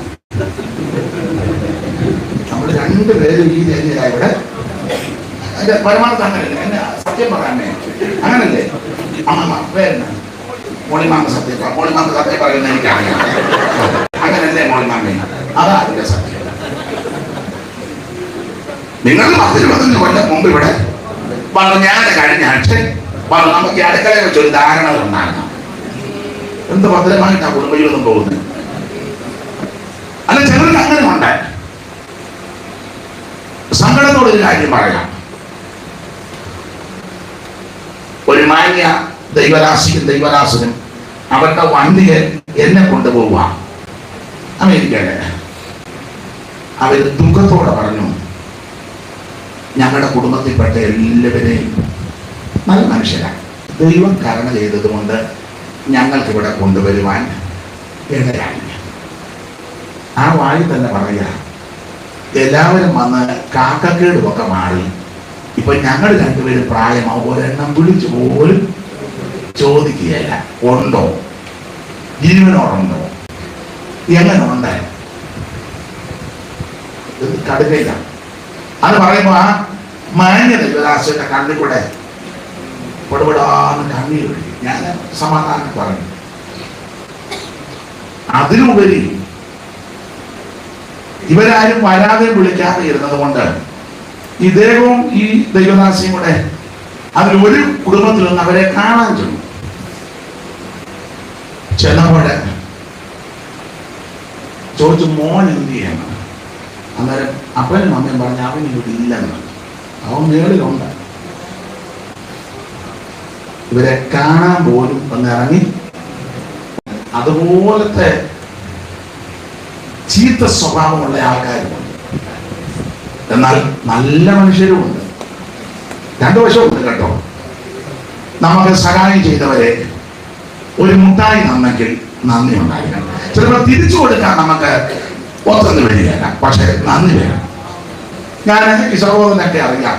യാത്ര പോകുമ്പോൾ ഞാൻ പല വണ്ടി കൊടുക്കുന്നത് ഇവിടെ ഒരു അമ്മയുണ്ട്, എനിക്കൊന്ന് കാണണം, കയറി കാണും.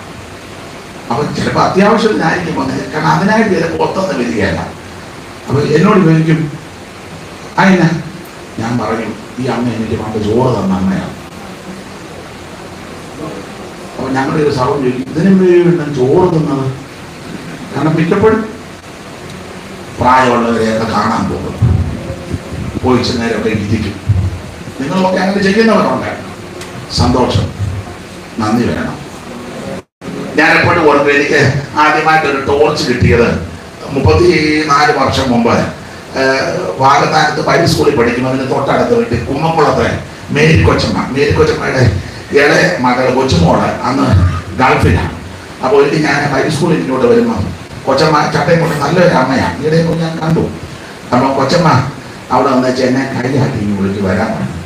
ഒരു പൊതി തന്നു. ഞാൻ ചോദിച്ചല്ലോ, ഇത് കൊച്ചുമോള് തന്നതാണ് ഒരു ടോർച്ച്, അനീഷ് എവിടെയൊക്കെ പോകുമ്പം.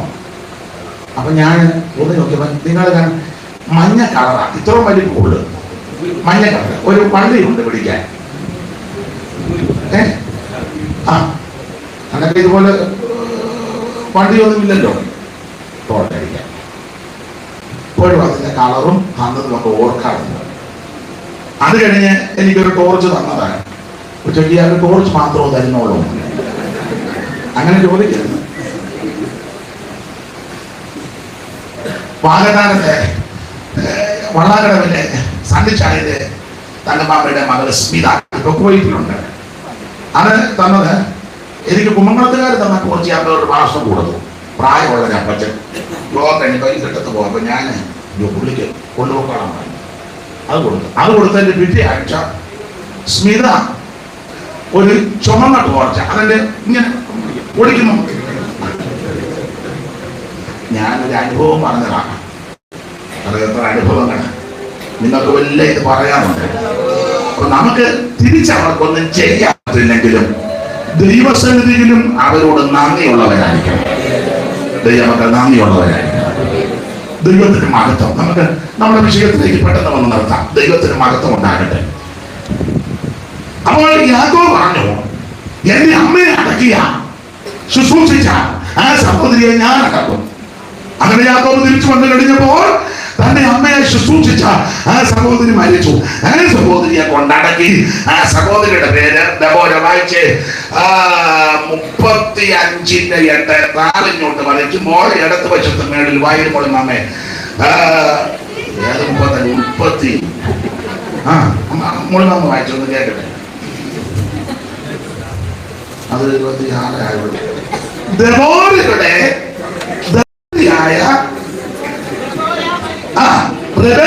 ധാത്രിയായ ദബോര മരിച്ചു. അവളെ ബേഥേലിന് താഴെ ആരിനൊക്കെ അടക്കിയ സ്ഥലത്താണ് ലപ്പീദോത്തിന്റെ ഭാര്യ ദബോര ചെയ്യുന്നത്. അവിടെ ഇത് ന്യായമാണ്. ഇനി ഓടിച്ചങ്ങ് നിർത്താം, കിടക്കത്തൊന്നും പറയാൻ നേരമില്ല. ചുരുക്കി പറഞ്ഞാൽ ഈ സന്ദർഭത്തിൽ സീസര എഴുന്നേറ്റ് ജനത്തെ പീഡിപ്പിക്കുക. ബാലാക്കിനോട് ദൂത് പറഞ്ഞു, ദബോര സീസറിന് നിന്റെ കയ്യിൽ ദൈവം തരാൻ പോവാ. ബാലാക്ക് എല്ലാവരും പോയില്ല. 5-ാമത്തെ ആയത്തിന്റെ 6 മുതൽ വായിച്ച ഓടിച്ചു പോയത്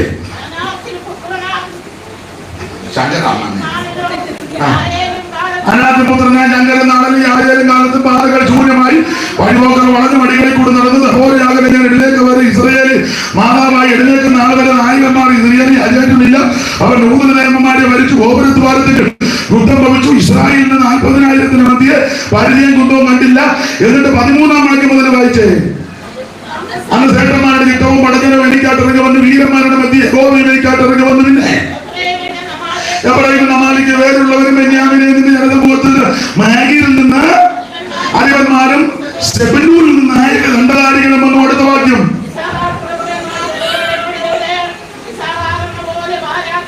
ചാടി പുറപ്പെട്ടു. രൂപ നിർച്ചാലുകൾക്കെതിരെ അനവേറിയ വടവനിയങ്ങളുണ്ടായി. ആട്ടിൻകൂട്ടങ്ങൾക്കെതിരെ പുലോട്ട് കൊടുക്കുവാൻ നീ തൊടുത്തുകൾ കിടക്കെ താമസിച്ച് കിടക്കുന്നുണ്ട്. രൂപ നിർച്ചാലുകൾക്കെതിരെ അനവേറിയ വടവനിയങ്ങളുണ്ടായി. അടുത്ത വാക്യം ഓടിച്ചു വായിച്ചു. ഗലയാദി യോർദാനക്കരെ പാർത്തു, കപ്പലുകൾ കരുകി. അടുത്ത വാക്യം, ആ പുള്ളി യോഗത്തിന് വരും, അനക്കമൊന്നുമില്ല, എന്നാലും വന്നിരിക്കുന്നുണ്ട്, വലിയ കാര്യം, അനങ്ങാതിരുന്ന അങ്ങനെ എങ്കിലും ഇരിക്കെ. അടുത്ത വാക്യം, അല്ല അനങ്ങാതിരിക്കുക അമ്മ അടുത്ത വാക്യം വായില്ലേ. സെബൂലൂൻ പ്രാണനെ ത്യജിച്ച ജനം നഫ്താലി പോർക്കളമേടുകളെ തന്നെ. അടുത്തതായി, രാജാക്കന്മാർ വന്നു കൊടുത്ത് താനാക്കിൽ വെച്ച് വെട്ടിത്തോ, വെള്ളത്തിനരികെ വന്നു കൊടുത്ത് വെള്ളി എന്നവർക്ക് കൊള്ളയായി തീർന്നു, താനാക്കിൽ വെച്ച് കൊടുത്തു. അടുത്ത വാക്യം, ആകാശ നക്ഷത്രങ്ങൾ കൊടുത്ത് സീസണമായി സ്വതന്ത്രകളിൽ പറയുന്നു, കീശോനോട് പുരാതനം ഞാൻ കീശോനോട് തന്നെ വഴി ഒഴിപ്പിക്കൊണ്ടുപോയി എൻമനമേ നീ ബലത്തോടെ നടപടി. അടുത്ത വാക്യം, അന്ന് വൽക്ക് തീർത്താൽ സൂര്യ വൽക്ക് തീർത്താൽ കുതിരക്കുള്ളത്. ഇത് ഞാൻ പറയാം, ചുരുക്കി പറഞ്ഞാൽ ഈ യുദ്ധത്തിൽ എല്ലാവരും പോയില്ല. മണിക്കൂറെടുത്ത് പറയേണ്ടതാ. രൂപൻ കണക്ക് കൂട്ടിയിരിക്കുക, രൂപന്റെ നീർച്ചാലുകൾക്കെതിരെ കനവേറിയ ലോകം വെച്ചാൽ വരികയല്ല, പുള്ളി കണക്ക് കൂട്ടും. നമ്മൾ യോഗത്തിന് പോയാൽ നമുക്ക് എന്നാ ലാഭം? നമ്മൾ വണ്ടി എടുത്താൽ ചിലപ്പോൾ അപ്പുറത്തെ തങ്കച്ചായനൊക്കെ വരാൻ സാധ്യത ഉണ്ട് നമ്മുടെ വണ്ടിയിൽ. അപ്പൊ നമ്മൾ പെട്രോൾ അടിക്കണം. അതുകൊണ്ട് ഒരു കാര്യം ചെയ്യാം, നമുക്ക് യോഗത്തിന് പോകണ്ട. കനവേറിയ മനോഹരമാണ് ആശയുടെ സമുദ്ര തീരത്ത് പുള്ളി യോഗത്തിന് വരും. ഒരനക്കവും ചുരുക്കി പറഞ്ഞ് എബ്രാഹിമിന്റെ പേര് അമാലേക്കിലാണ്. ജഡത്തിന് നിന്ന, ജഡത്തിന് മോഹം, ഗലാത്യർ അറിയാമല്ലോ. ചുരുക്കി പറഞ്ഞ് ഇങ്ങനെ ഒഴിവുകേണ്ടി പറഞ്ഞു പോയപ്പോൾ സെബൂലൂൻ പ്രാണനെ ത്യജിച്ച ജനം. സെബൂലൂനും നഫ്താലിയും സമയത്തിൽ ഉപയോഗിച്ചു. സെബൂലൂനും നഫ്താലിയും പറഞ്ഞു നമുക്ക് യുദ്ധത്തിന് പോകാം. കാരണം രണ്ടുപേരും ഒന്ന് ദാസിയുടെ മകനും ഒന്ന് അനിഷ്ടയുടെ മകനുമാണ്. സെബൂലൂനും 30:7 വായിച്ച, ഉൽപ്പത്തി ഓടിച്ച് വായിച്ചേ, ഉൽപ്പത്തി 30:7, ഉൽപ്പത്തി 30:19. പെട്ടെന്ന് വായിരും. 30:7.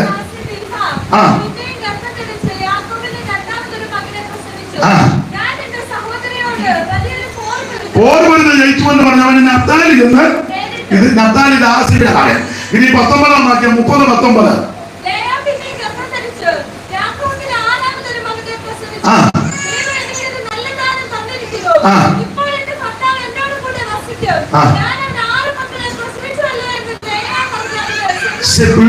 അപ്പൊ ഇത് അനിഷ്ടയുടെ മകൻ. എല്ലാം വ്യാഖ്യാനിക്കുന്നത്, ഒന്ന് ദാസിയുടെ മകൻ, രണ്ട് അനിഷ്ടയുടെ മകൻ. മക്കളൊക്കെ കൊല കൊമ്പന്മാരാ. പക്ഷെ അനിഷ്ടയുടെ ദാസിയുടെ മക്കൾക്ക് വലിയ താല്പര്യവും മാന്യതയൊന്നും കൊടുക്കുന്നില്ല. അതുകൊണ്ട് സെബൂലൂനും നഫ്താലിയും പറഞ്ഞു നമുക്ക് സമയം തക്കത്തിൽ ഉപയോഗിക്കാം. സെബൂലൂന്റെയും നഫ്താലിയുടെയും കുഞ്ഞുമായിട്ട് വെളിയിലോട്ടൊന്നും പോകും. അങ്ങനെ തള്ളുകയും തിരുത്തി ഒന്നും ചെയ്യരുത്, എന്തെങ്കിലും അസ്വസ്ഥത കാണും, അതിനെ ഉപദ്രവിക്കരുത്. അപ്പൊ ശ്രദ്ധിക്കുക, സെബൂലൂനും നഫ്താലിയും ദാസിയുടെയും അനിഷ്ടയുടെയും തലമുറയാ. അവര് പറഞ്ഞു നമ്മൾ അനിഷ്ടയുടെ മക്കളാ, ദാസിയുടെ മക്കളാ, ഇവരാരും നമ്മെ മൈൻഡ് ചെയ്യത്തില്ല.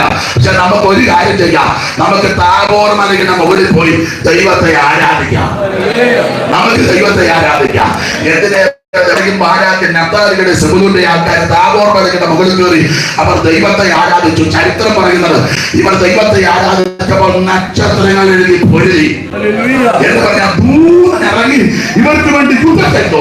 ദൈവത്തെ ആരാധിക്കുന്ന നിനക്ക് വേണ്ടി ദൈവം ദൂതനെ ഇറക്കും.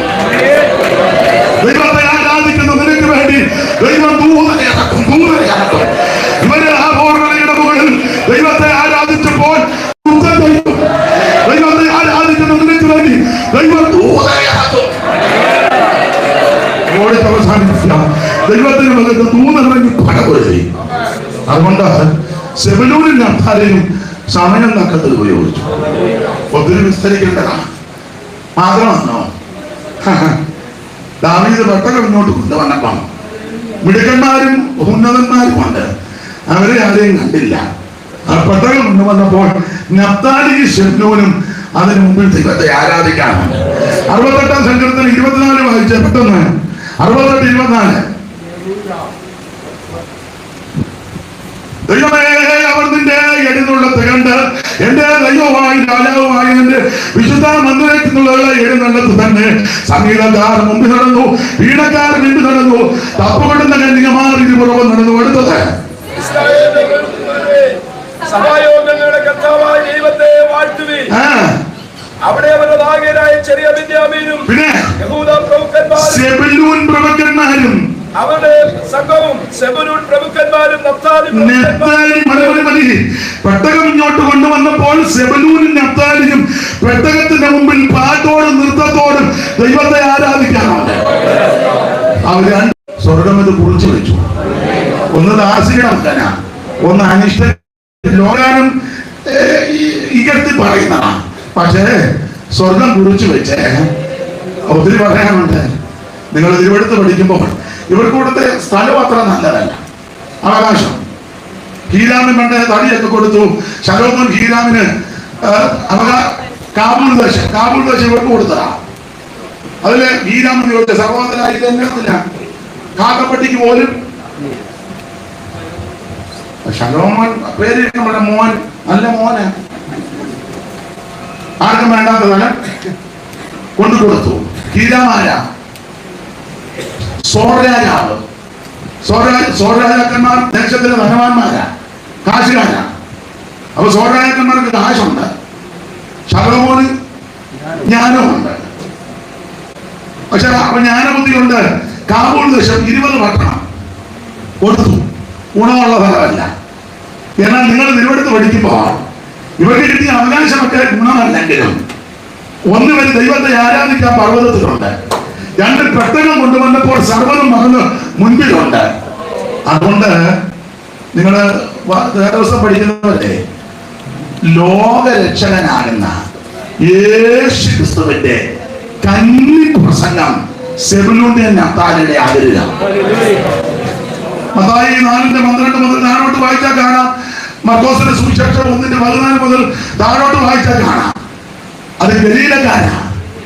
ഗലീലയിലെ ദേശം വായിച്ചു 4:12 അതിന് നേരെയുള്ള വായില് അടുത്തത് സെബൂലൂന്റെയും നഫ്താലിയുടെയും അതിരുകളിൽ കിടന്ന്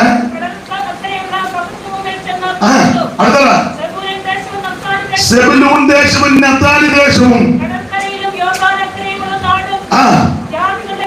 ജാതികളുടെ ഗലീലയിൽ ഇങ്ങനെ ഇരുട്ടിലിരുന്ന ജനം വലിയൊരു സാക്ഷാൽ വെളിച്ചമാകുന്ന യേശു ക്രിസ്തു, ലോകരക്ഷകനാകുന്ന യേശു ക്രിസ്തു, ലോകരക്ഷിതാവാകുന്ന യേശു ക്രിസ്തു എന്ന് പറഞ്ഞാൽ ദൈവത്തെ ആരാധിക്കുവാൻ, ദൈവത്തെ മഹത്വപ്പെടുത്തുവാൻ പെട്ടകത്തിന്റെ മുമ്പിൽ സർവ്വതും മറന്ന് പ്രാണനെ ത്യജിച്ച് ഇവരിറങ്ങിയതുകൊണ്ട് രക്ഷകന്റെ ശുശ്രൂഷ ഇവരുടെ നാട്ടില. അവിടെ ഒരു പദം കണ്ടോ, ഇരുട്ടിലിരുന്ന ജനം വലിയൊരു എന്ന് പറഞ്ഞാൽ ഇത് വല്ലാത്ത ദേശമാണ് കാബൂൾ ദേശം. യെശയ്യാ 9 പഠിച്ചാൽ തിമിരം, അന്ധത, ഇരുട്ട് ഒക്കെ ഉള്ള ദേശമാണ്. ഞാൻ ഇങ്ങനെ പറഞ്ഞു നിരത്താം, ഹീരാമിന്റെ സമ്പത്ത് കൊണ്ട് ഇരുട്ട് മാറ്റാനൊത്തില്ല. ശലോമോന്റെ ജ്ഞാനം കൊണ്ടും ഈ ഇരുട്ട് മാറ്റാൻ ഒത്തില്ല. എന്നാൽ ഇവിടെ ശലോമോനിലും വലിയവൻ, യോനയിലും വലിയവൻ, ദൈവാലയത്തെക്കാൾ വലിയവൻ, സ്വർഗത്തെക്കാൾ വലിയവൻ നസറേയനാകുന്ന യേശു ക്രിസ്തു. ഇന്ന് രാത്രി സമയം തക്കത്തിൽ ഉപയോഗിച്ചാൽ ലോകം മാറ്റാത്ത, ജ്ഞാനം കൊണ്ട് മാറ്റാൻ പറ്റാത്ത, സമ്പത്ത് കൊണ്ട് മാറ്റാൻ പറ്റാത്ത സകല കെടുതികളെയും മാറ്റി നിന്നെ ഉയർത്തുന്ന ആദരിക്കുന്ന ഒരു ദൈവമുണ്ട്.